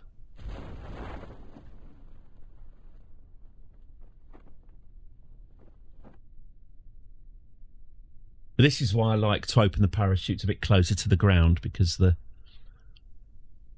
waiting for it to splash down is quite tedious. Come on. Down you come. And splush. Right. We are splashed down. No one can say we aren't splashed down. I will now activate it through the staging. Hooray! Thank you, Nerdthagoras. You are absolutely right. It's because I right-clicked on it rather than pressed space. There we go. That is done. That is the TD25 decoupler tested. Let's recover the vessel and move on with our lives. Fantastic. Right, so we still need to test the flea booster between 61 and 70. Okay. Fine. How are we doing for science? I've got 21 science. How much is it going to cost me to upgrade the launch pad, I wonder? Upgrade 50 grand. Oh, I've got 50 grand. I'll upgrade it then. And can I upgrade the VAB? Oh, 225 grand to upgrade the VAB. Okay, I obsess over opening. I hate waiting even. Yeah, the 4 times time. Yeah, stupid bloody health and safety. You know, great for the Kerbals, not so great for the eager engineer who just wants to move on to the next project. Right, USS Skullface Rory 1. Let's make this.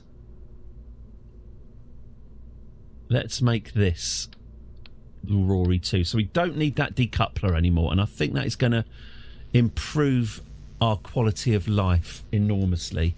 I'm wondering if this still has enough oomph to get up there. Shall I... Okay, I'm just curious, if I'm honest with you. I'm curious to see if our stability problems are fixed just by taking that part off the top. So let's have a look. This might be enough. I suspect not, but it might be enough.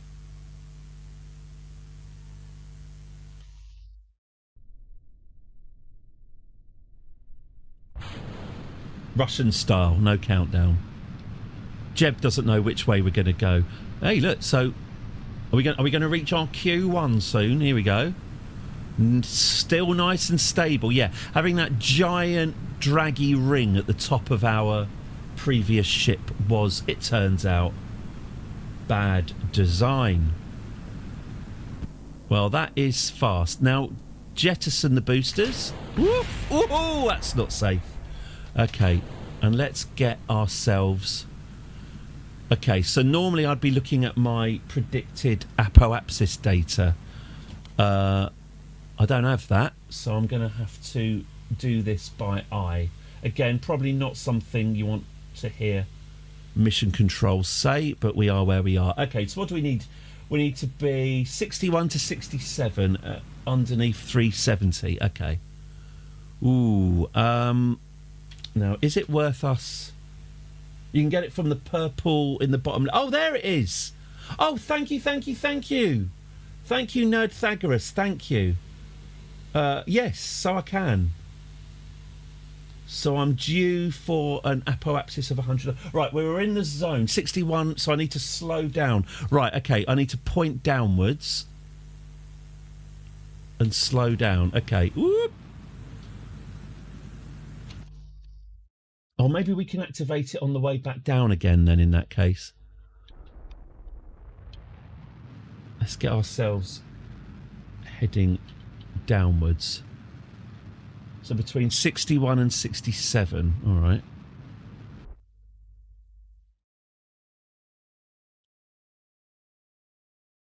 Okay. Well, I'll tell you what, I'll dump the engine off the back here. So we just need to activate this under 67 and under 370 orbit. Okay. Well, let's point ourselves back up again. Under 370. I wonder if the drogue chutes could help.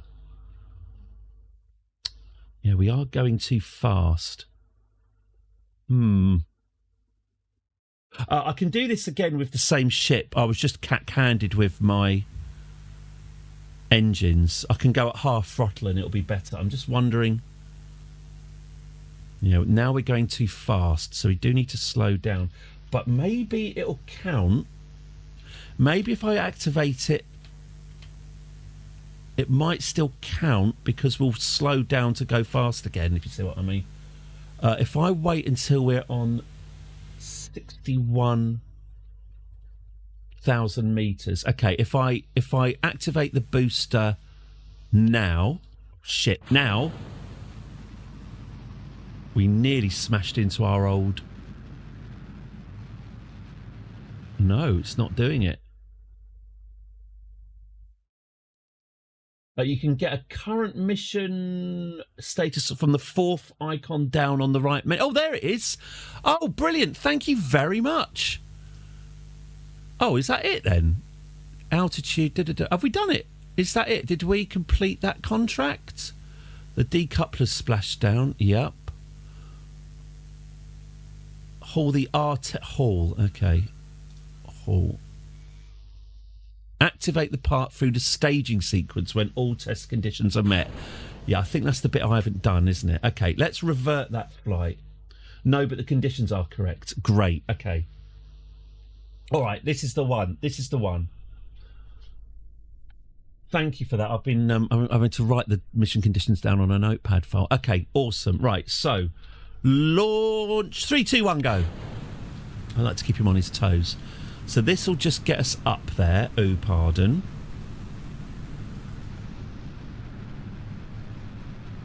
We'll run these boosters until they expire.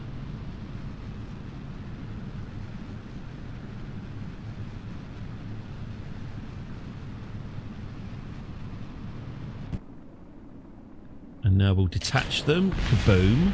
Very safe. Don't worry about that. We'll activate this engine, but I'm going to keep it...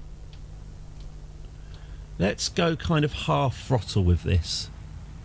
We're not in a hurry. In fact, we do want to keep... So, we want to be, what is it, 61,000 metres. Our apoapsis is currently predicted to be 83. Okay, so let's stop the engines. So when this is above 61, we're going to want to be below 370. We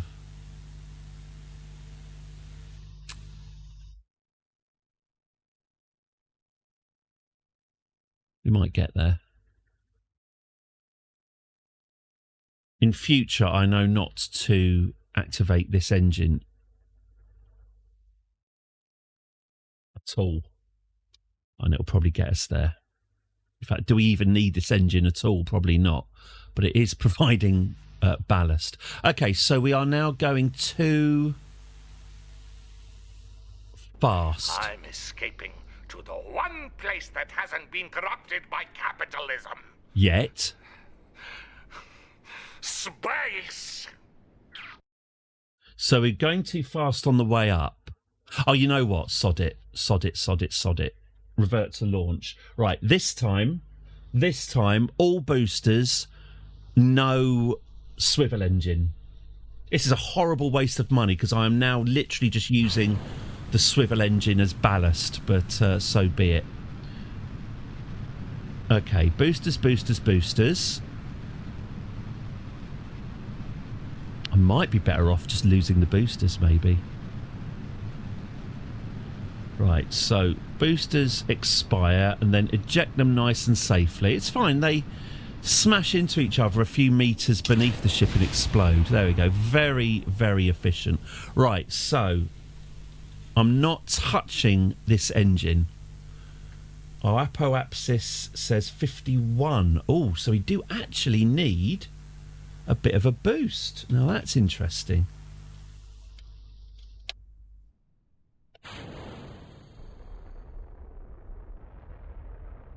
I'm just giving it a little bit of power, but not too much. I get my apoapsis at about 65. We can always add more power, but bleeding it away is more difficult. Okay, so we need to get to 61,000 metres, and we need to be between 180 and 370. Okay, so beneath 370. We're at 45,000 and at 560. But the numbers are at least ticking in the right direction. I'm just going to give it a little bit more of a boost. So our apoapsis is 65. Okay. Bit of fine control going on. All right, so 50. Okay, we're nearing the correct speed. We are, in fact, now at the correct speed. Could do with a little bit more boost, actually.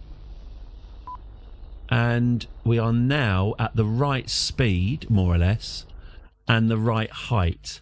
Now everything's good. Let's detach the engine and activate the boost. And that's it. We did it. That is, consider the Flea solid fuel booster tested. Now, did I remember to put parachutes on? Yes, I did. Okay. Great, that is mission complete. Hooray! Now we just got to wait for him to come back down again. Up he goes. And down he comes. Ah, yeah, heat shields. Ah, yeah, I did forget, again, to supply any protection against re-entry. I'm sure he'll be fine. Asterisk on the word sure there. All right. We are gaining speed. Are we going too fast for our drogue parachutes to open as well? And now it's getting hotter and hotter. The atmosphere is bound to slow us down. I'm sure of it, Jeb. I'm sure. Oh, okay. Yeah. Where there's the atmosphere slowing, there is heat. I think he might be about to explode. Oh, that's not helping. That's not helping. Kaboom. Well, something's blown up. Something's blowing up. Yeah. Yeah. We were quite focused on achieving the mission, less focused on surviving it.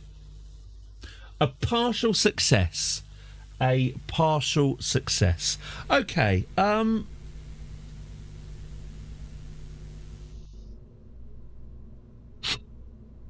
know what we need to do. We need an extra decoupler between...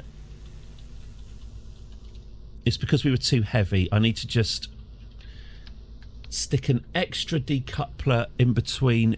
Oh, maybe a heat shield. There's a crazy idea. Why don't we get a heat shield installed? There we go. There's a heat shield. There's your decoupler. There's the rest of your rocket. Okay, so we launch our boosters. We jettison our boosters. We activate our swivel. We jettison our swivel. We activate our test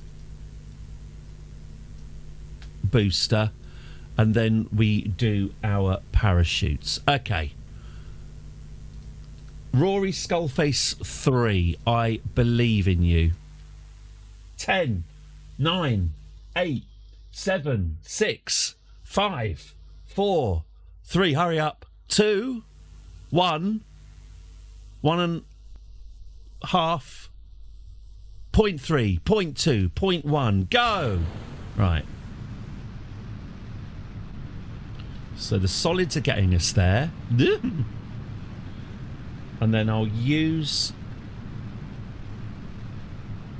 the engine of finesse to finesse us into getting the apoapsis in our target range.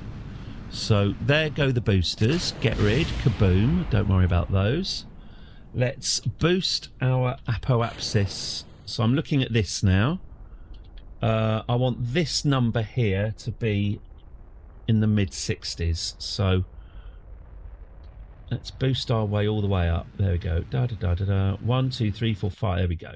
So our apoapsis. So the apoapsis. This means basically if nothing else happens, if there's no thrust or nothing else changes, the apoapsis is the maximum height we're going to reach at this power and trajectory. So that's good. So that means I'm definitely, almost certainly going to be in the speed range. So once we're between 61 and 67, we're at 45, and we need to be beneath 370 meters per second. Should be fine. It's not the going up, it's the coming down we're finding difficult at the moment. You all right, Jeb? Yeah, there's a haphazard element to this fin placement, I agree, but you can't argue with the results. Just don't try. Okay, so I think we're about to hit our envelope. We should be very soon. Yep, we are now. We've done it. There we go. That is the booster successfully tested within the parameters. Good. Right, well, our new apoapsis, we can't do anything about that. Right, so our new apoapsis is 118,000 meters. Let's get rid of this booster because we don't need it anymore, and it's weighing us down. And now, Jeb, you'll see, look, I've given you a heat shield. Almost no expense spared. There we go. I did consider giving him the smaller heat shield. Right, so he's going up and he's coming down again. Now, hopefully, we've just hit the atmosphere. Hopefully, this should be a more successful descent. You can see here's the space center. We really have not travelled very far at all laterally. Is the sun out? It's the daytime. It just looks a bit dark. But we have technically been into space.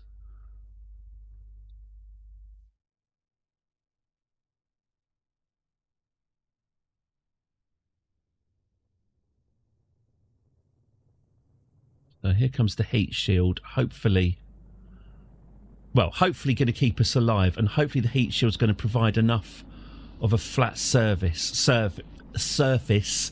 that we can activate our drogue chutes. We are heading towards the ground at an alarming rate, but I think we'll be all right.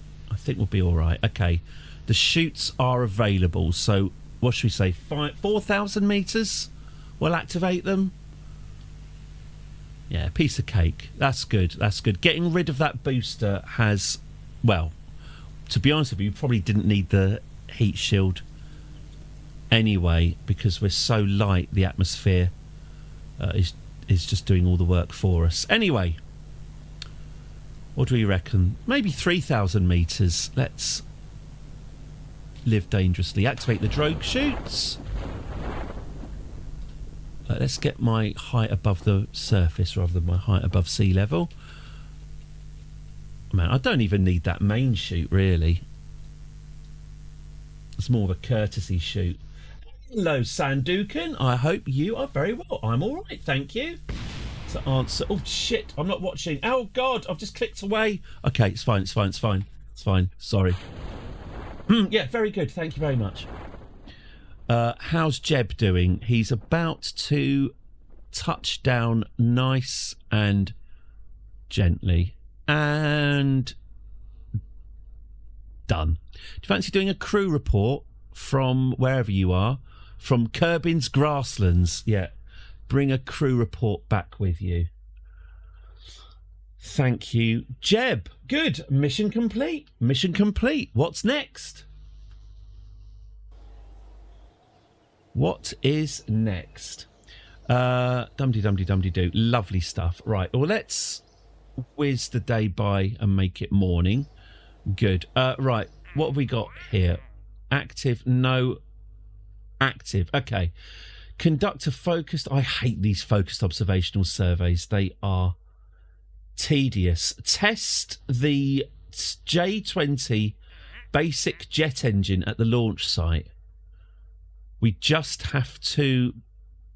Oh, right, we just have to activate it at the launch site. All right, we can do that. Test the heat shield in flight over Kerbin. We can do that as well. Okay. Let's test the J-20 Juno basic jet engine then at the launch site. That will not be a difficult task. All we have to do for that is this. We'll create... new ship. Skullface Rory, your flight is over. Where's this jet engine then? I'm not even sure it needs fuel. Oh, it's really small. Okay. I'm not sure it needs fuel. I'll give it fuel anyway. Does it need it probably needs a jet intake as well. It probably doesn't, but just for... Actually, do we not have a jet intake yet? Have we not unlocked that? No, fair enough. How many cubs have I killed so far? In this timeline, 0. I can't speak for other alternate universes where Jeb has died. I know 3 or 4 times. I mean, it's been worse. I'm going to call this ship test because it's all it's going to do is activate the engine on the launch pad and we get some free money.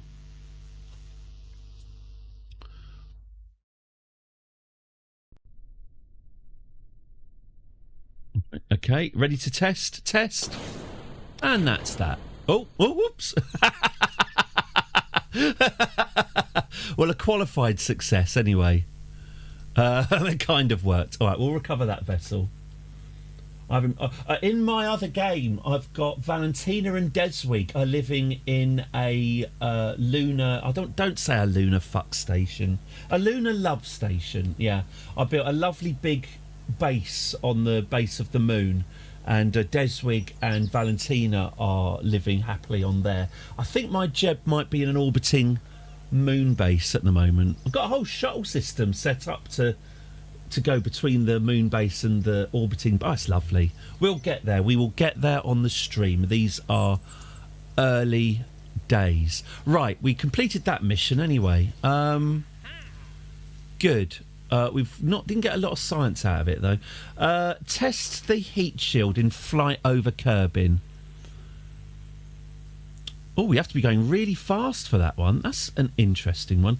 Test the swivel engine in flight over curbing. Let's take that.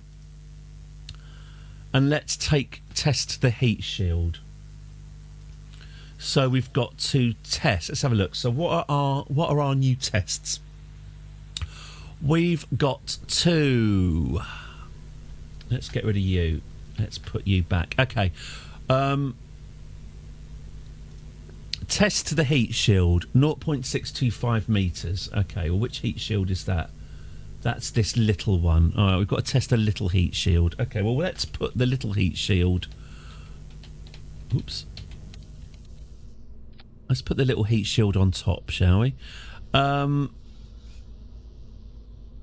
Test the LV T45 swivel engine between 31 and 35,000. Okay.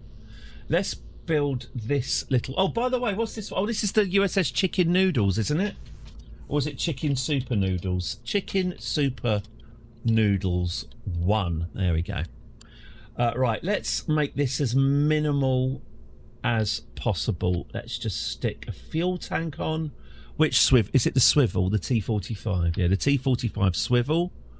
There we go. Let's put some courtesy fins on there. There we go. There's a whole load of courtesy fins. Oh, parachutes. They are recommended, aren't we? We don't have any... No, we don't. Let's get a single drogue and a single big boy. That'll do. Okay. This is probably nowhere near enough to achieve our objectives, but let's start small and expand from there. Okay.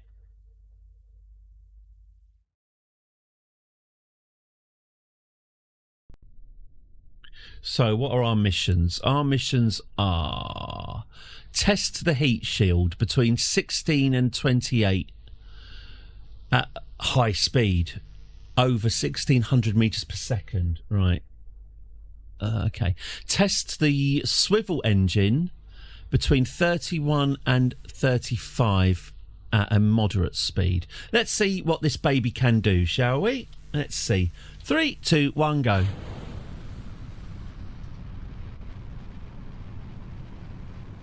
Yeah, as I suspected, nowhere near enough. That's fine. That's what boosters are for. Okay, so that's all that can achieve. It can achieve about 12,000 meters without any enhancements. Fine. Let's add another stage. Let's go here. Fine. Let's get a nice hammery booster. Again, this might be overkill. Let's find out.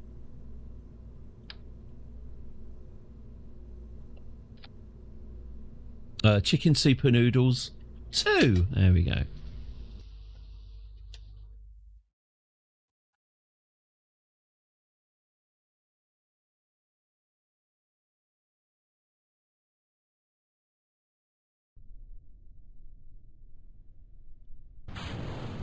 So, yes, I see you know your staging well. Good one. That would be me activating my second stage engine inside the first stage engine. Not recommended at all. Fire engines one at a time. Okay, good. Ooh, what the hell's this? Okay, that. All right. Try again, Jeb. Try again. Oh, that's a nice headlock, sir. Ah, yes. Oh, yes. I see that you know your judo well. Good. Good one. Okay, so apoapsis is fine. Well, that's going to get us up to 15 without even activating. So let's jettison. Oh, I didn't. Oh God, I haven't jettisoned. Oh God. Oh, Benton. Oh Christ. Sorry, I did not separate. Okay, staging. Look at my staging. I'm not looking at my staging anywhere near enough. Right, we want to activate the booster. Then we want to detach the booster. Sort of. I'll put you there. Okay, all right, fine. We want to activate the booster, then detach the booster, then activate the second engine. Okay. Yes. Off you go, Jeb. Right, so this will get us up to... You can stage by burning the booster, that's fine. We want to do these things. We want to do these things properly. Okay, so boosting us up to 11. Thank you for the boost. Let's detach. There it goes. And now let's swivel. Now, what are we wanting? We want to get to 31,000 to 35,000 at a relatively low speed. He reads slightly too late. Okay. I doubt actually we're going to be able... Oh, maybe.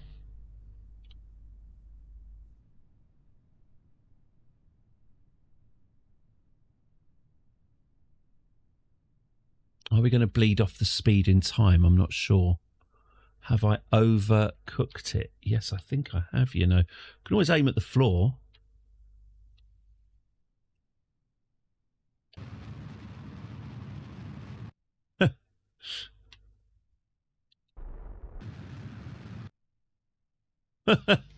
Shite. Can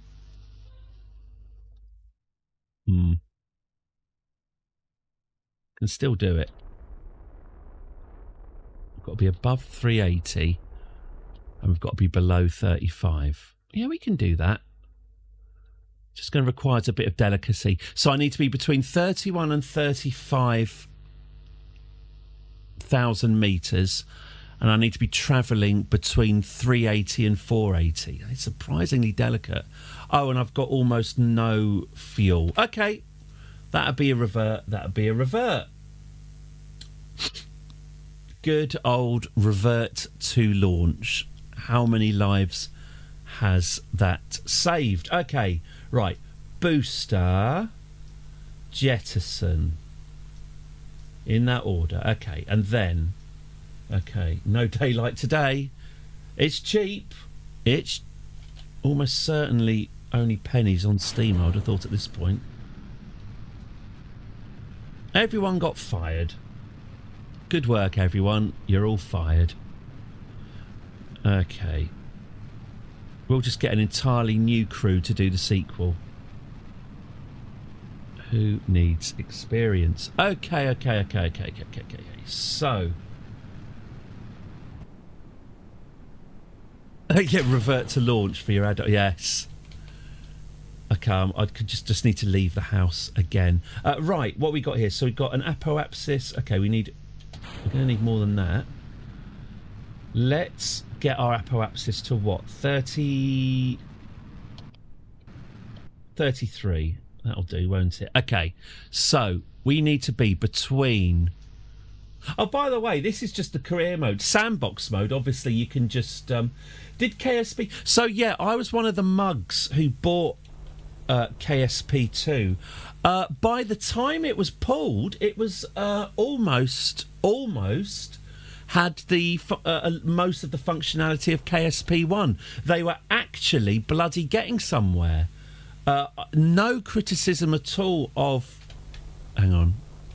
I need to be faster than this. Hang on. I need to be above 380. Okay, I think that's it, isn't it?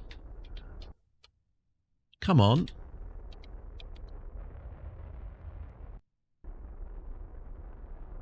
Is that not mission complete? Oh, run test. Oh, I'm supposed to hit the run test button. Oh, God damn it. Oh. Look after Mr. Bond. Ah. See that some. Yeah, KSP 2 was nearly there. They'd completely rebuilt it from scratch using Unreal Engine, which took longer than the corporate estimate, but it was pretty decent. And then just yanked. Obviously, you're fired. Go home, and that was the end of that. So, as far as I can tell, the story that, as far as I can tell, is that the squad who made this got bought out and then fired. They then brought in a whole new team to make KSP2. I saw interviews of people from Squad saying that they were never consulted, they were never asked their advice. You know, they were saying, "Oh, we would have given lots of free advice, you know, to the new guys." They didn't have anything. They didn't have a grudge against the people doing the sequel. But yeah, their advice was not sought. I can relate to that, and consequently. The release date was pushed back because recreating a game from scratch without any input from the people who created the first game means it's going to be delayed. And yeah, it was, and it was delayed, and then they cancelled it. So life is not fair, and all of that work went in the bin. Yes, yes. So I downloaded Kitten's Space Program, whatever it's called, a few weeks ago. It's very basic, isn't it? There's no. I understand what work in progress means, but it is very basic at the moment. Right, hang on. I've got to shut up. 30. Okay, so I need 300. We need to be going at 380. Okay. Run test. Oh, come on. No, I've blown it, haven't I? I've blown it again.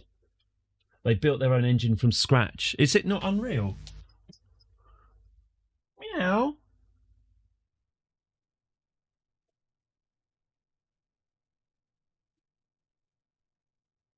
Fully custom. Interesting. I'll give it another download, see if they've made any progress on it, but it's probably not streamable at the moment. Okay, so 45. Okay, so are we on our way down yet?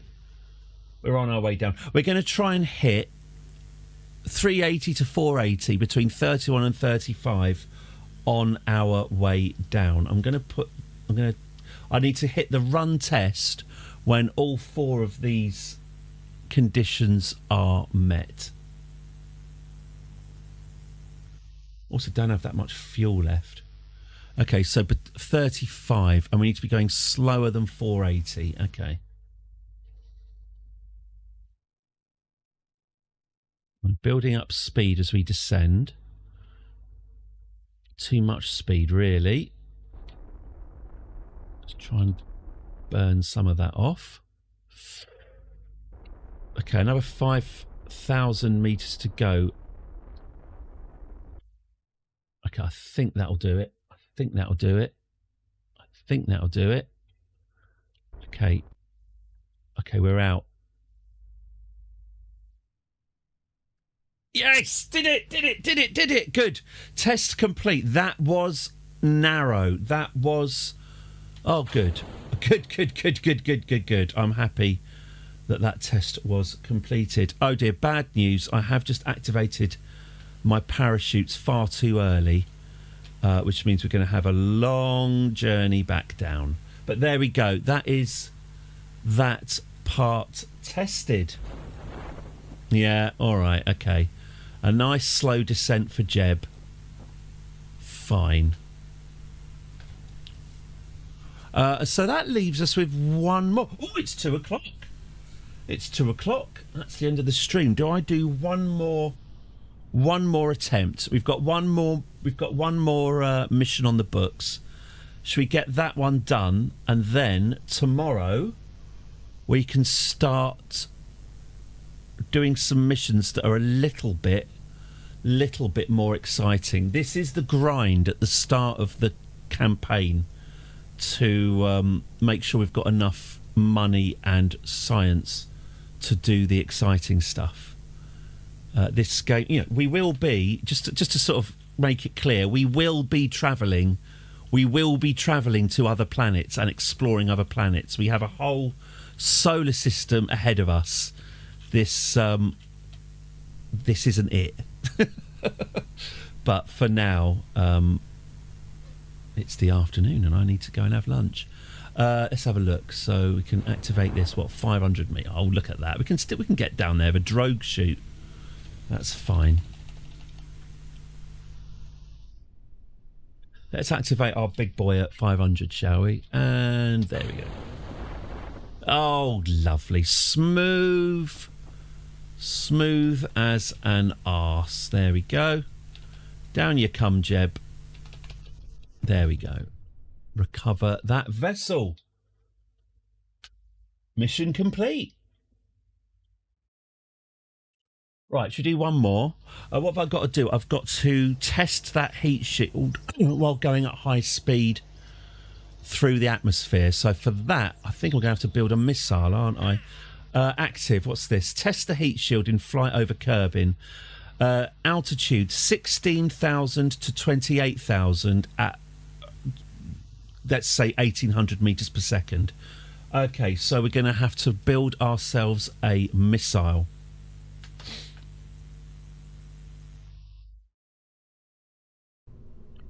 Well, we're nearly there, really, aren't we? No,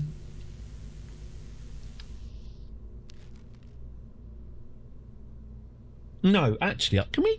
I bet we can do that with. Ooh, that's a lot of rain. Woof. Not going to be chopping up that bush today. Okay, Chicken Super Noodles 3. Let's see if we can turn this into an intercontinental missile. We're not looking to. Oh yeah, but I can. I'll say let's. Okay, so this needs to go about 20,000 feet and at high speed. The booster should get us up there, shouldn't it? 10, 9, 8, 7, 6, 5, 4. Oh God, hang on, staging. We never fixed the staging. There we go. Sorry, Jeb. That would have killed you. 10, 9, 8, 7, 6, 5, 4, 3, 2, 1, go. Right. Let's see if we can get this on a nice horizontal trajectory. What's our apoapsis? Okay. So we want to go up then sideways in the manner of a missile. Let's get our conditions. So 16,000 to 28,000. Well, our apoapsis... Yeah, we're going to need a bit of a boost. Lose the boosters. There we go. And activate the swivel engine. Okay. Let's get this going sideways as much as we can. 12,000. Okay, 1,600. Yeah, we need a lot more power to do that. No problem.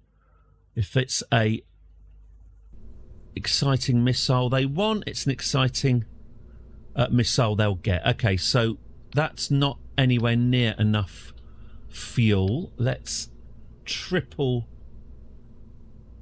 the fuel on this bugger. Let's get this burning. There we go. And then we've still got a booster, but I'm going to guess that the booster's not going to do quite as much good as previously. Anyway, okay, so this is a bit more missile-like. Let's get this launched. So again, we're looking at cruising at about 20,000 meters up and just under 2,000 meters per second. It's a bit of an ask, actually, and I'm not sure I've still got enough power for it. Let's have a look.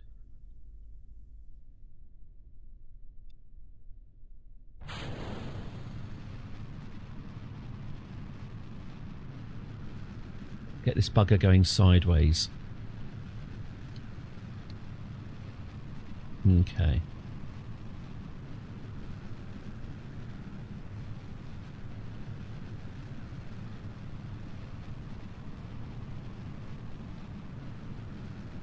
Cool. Lose the booster. Activate the second engine. Okay, this is good. So our apoapsis is climbing. We need our apoapsis to get to, well, let's say 22, shall we? That's kind of in the middle. Apoapsis 16, 17, 18, 19, 20, 21, 22. Okay. Right, so now we just need to get our speed up. So let's go fully horizontal and do that. Okay, so if we can get the speed, am I going to by test heat shield? Yes, I need to run test. I see. So we're getting nice and hot. We're at the right height. We just need to get to the right speed. 1600. Come on. Oh, it's starting to explode. Come on, 1600, 1600, 1600. Run that test. Run that. We're falling apart. The ship is falling apart. We just lacked a tiny bit of stability there. That's fine. That's fine. We're so close. So close. And then I will bid you good day. Okay, so let's try that again. We'll launch. Oh, God, I've buggered up the staging again. I've buggered up the staging again. I will never learn. Okay, so we need to get this. Let's go. Let's get you there. Let's get you there. Okay, all right. Launch the missile. Off we go. Let's go at a nice 90-degree angle for the booster, giving us both lateral speed and height. Get that going at 90. Okay, we're getting a bit more horizontal than I would ideally like. Let's ditch that. Okay, let's go back up to 90, shall we? Degrees inclination. Okay, so our apoapsis is climbing. Again, I'm going to get the apoapsis to around 22,000, I think, which gives us a bit of room to manoeuvre. 20, 21, 22. Right, engines off. I'm going to allow it to go a bit higher. I think we activated the horizontal part of our journey a bit too soon.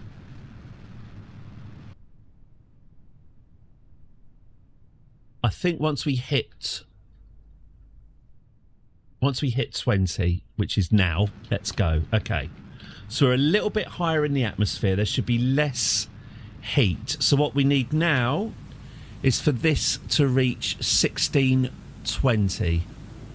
We're at 1200, 1300, 1400. Oh God, I need to, shit, I've lost the run test. No, we ran out of fuel just before reaching the speed. Okay, well, we could do that. It's certainly possible to achieve what we want to achieve. Kaboom! There's a thunderclap.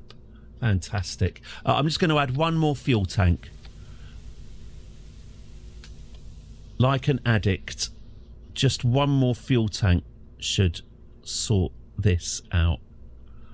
Okay, we've got an extra fuel tank. The staging is hopefully complete. Let's go. Chicken super noodles. 1600 meters per second at an altitude of 25,000 meters. We can do this. There go the boosters. Let's get ourselves 90-degree inclination. Well, again, I'm going to favour height over, I think, getting high up than we... Oh, God, we really are listing. Oh, that'll be the extra weight of the extra fuel tanks. This is quite a bit harder to control. Okay, well, let's lose the boosters. Activate the swivel engine. There we go. Okay, let's get some height again. Okay, 5,000, I see. This is still going to be pretty tight, isn't it? Okay, apoapsis. So you want the apoapsis to be about 20-ish.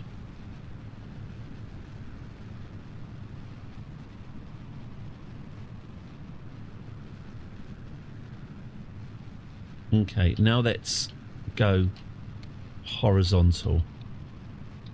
And hopefully we're not going to burn up. Okay, so... Oh, now I need to get my heat shield ready to run the test. Okay, so we're at the right height. We just need the right speed. So we just need 16, 20 or bust. 13. 14.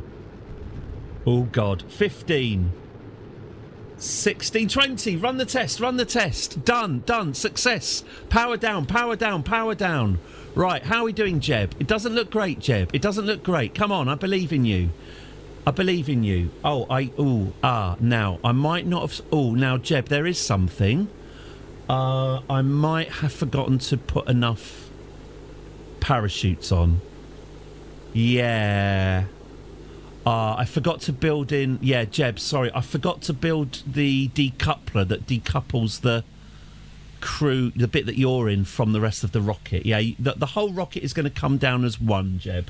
And I don't know if the parachutes can hold it. Well, here's a bit of jeopardy for the end of the stream. Activate the drogue chute.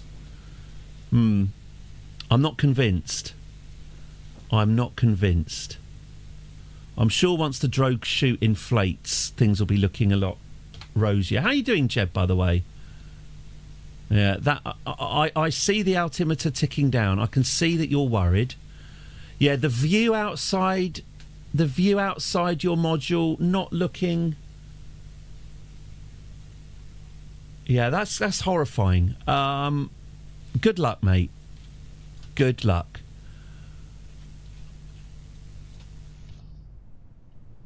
Hang on, how do I... Oh, there we go. Auto. Right, how are we doing? Oh, 6,000. Oh, Jesus Christ. Okay, activate the other parachute. It might work. It's less than we would like, but, well, let's find out. It doesn't seem to be slowing him down a lot.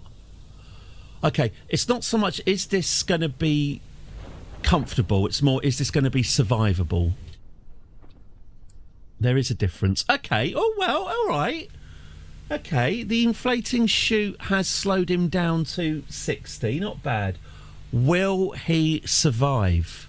He is sat on top of a large cylinder filled with explosive fuel vapour. Oh, but no, it did. Oh, good. There we go.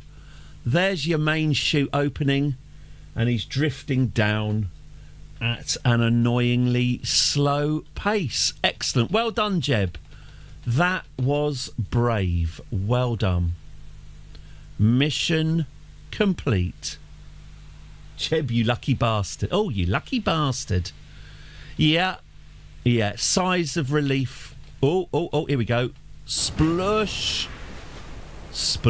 There he is. Can we have a quick crew report from the sea, by the way? Have we had one of them? No? Excellent. Crew report from Kerbin's Water. There we go. Let's bring him home. Well done, Jeb. You hero.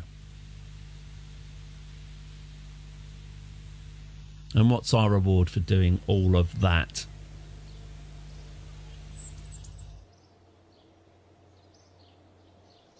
Hey, we got enough science for one more upgrade. Let's go for it.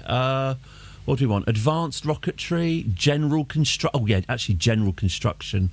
No, we can't afford it. Mark, we cannot afford it. No, we need more science for that. But there we go. That is the first few calibrating missions of the Kerbal Space Program complete. Tomorrow, I'll be back at 10 o'clock tomorrow.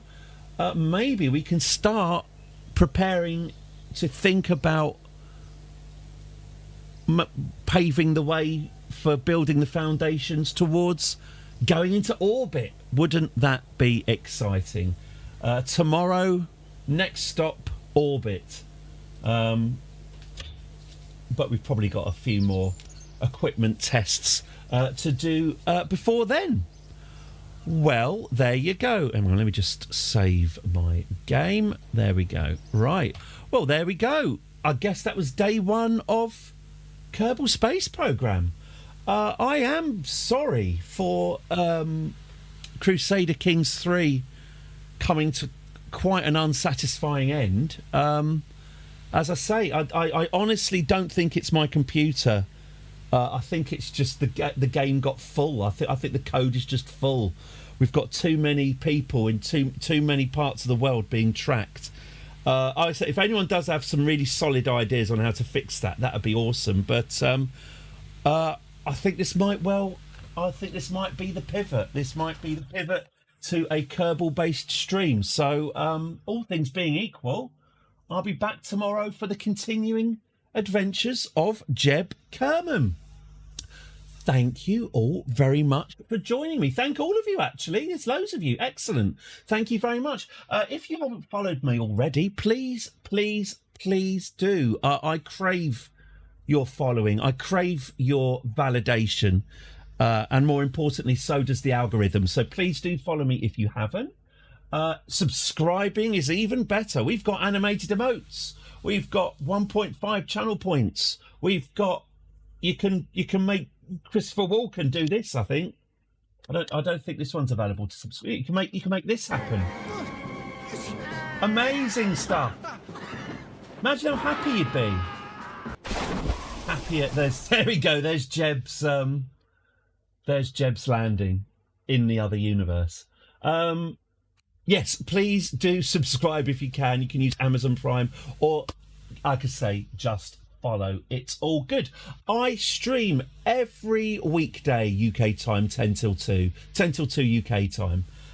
So please do join me tomorrow, and indeed every day of your lives, every weekday of your lives, because children need to eat. Okay, yeah, good point. It was that needed to happen. Thank you all very, very much. Thank you, Nerdthagoras. Thank you, Sandukan. Thank you, Storm Blossom. It's lovely to see you all again, and I hope to see you all again soon. The same applies to the people that I haven't mentioned. Right, yeah, I'm off. See you later. Thank you very, very much. I'll be back at 10 tomorrow. Everyone, take care, stay out of the rain, and have fun. See you later, everyone. JCBP, love you very much. See you later. Bye-bye. Bye.